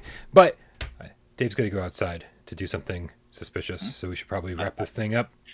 Got 6 minutes. Oh, good. Well, in that case, make sure you click the link in the description. Join our Discord. Also, make sure you you like this video. I don't know what else do we ask them to do. Support us on Patreon. Parole. Games. There you go. Ooh, that hurt. Yeah, we got awesome Litter Box episodes going up. I got another one going up tonight. But honestly, thank you, all the cats in the chat. Thank you, everybody who hung out and watched this tonight. Thank you to everybody who commented. Thank you to everybody who donated. And of course, thank you to everybody out there who sat and watched and didn't say a word, because we love you just as much. Thank you, And Dave. watched after. And what? And watch the show after. Yeah, well, whatever. And also, congratulations to our winner, Burnbow. I'll be trying to get in touch with you tonight. And if I don't get in touch with you tonight, I apologize, but I will get in touch with you early tomorrow. Thank you, Dave. I think I might check out Party Pumper later if you guys want to see some Party Pumper come through. Go subscribe to Dave over at Dave Station VR. Subscribe to AJ over at PSVR Underground.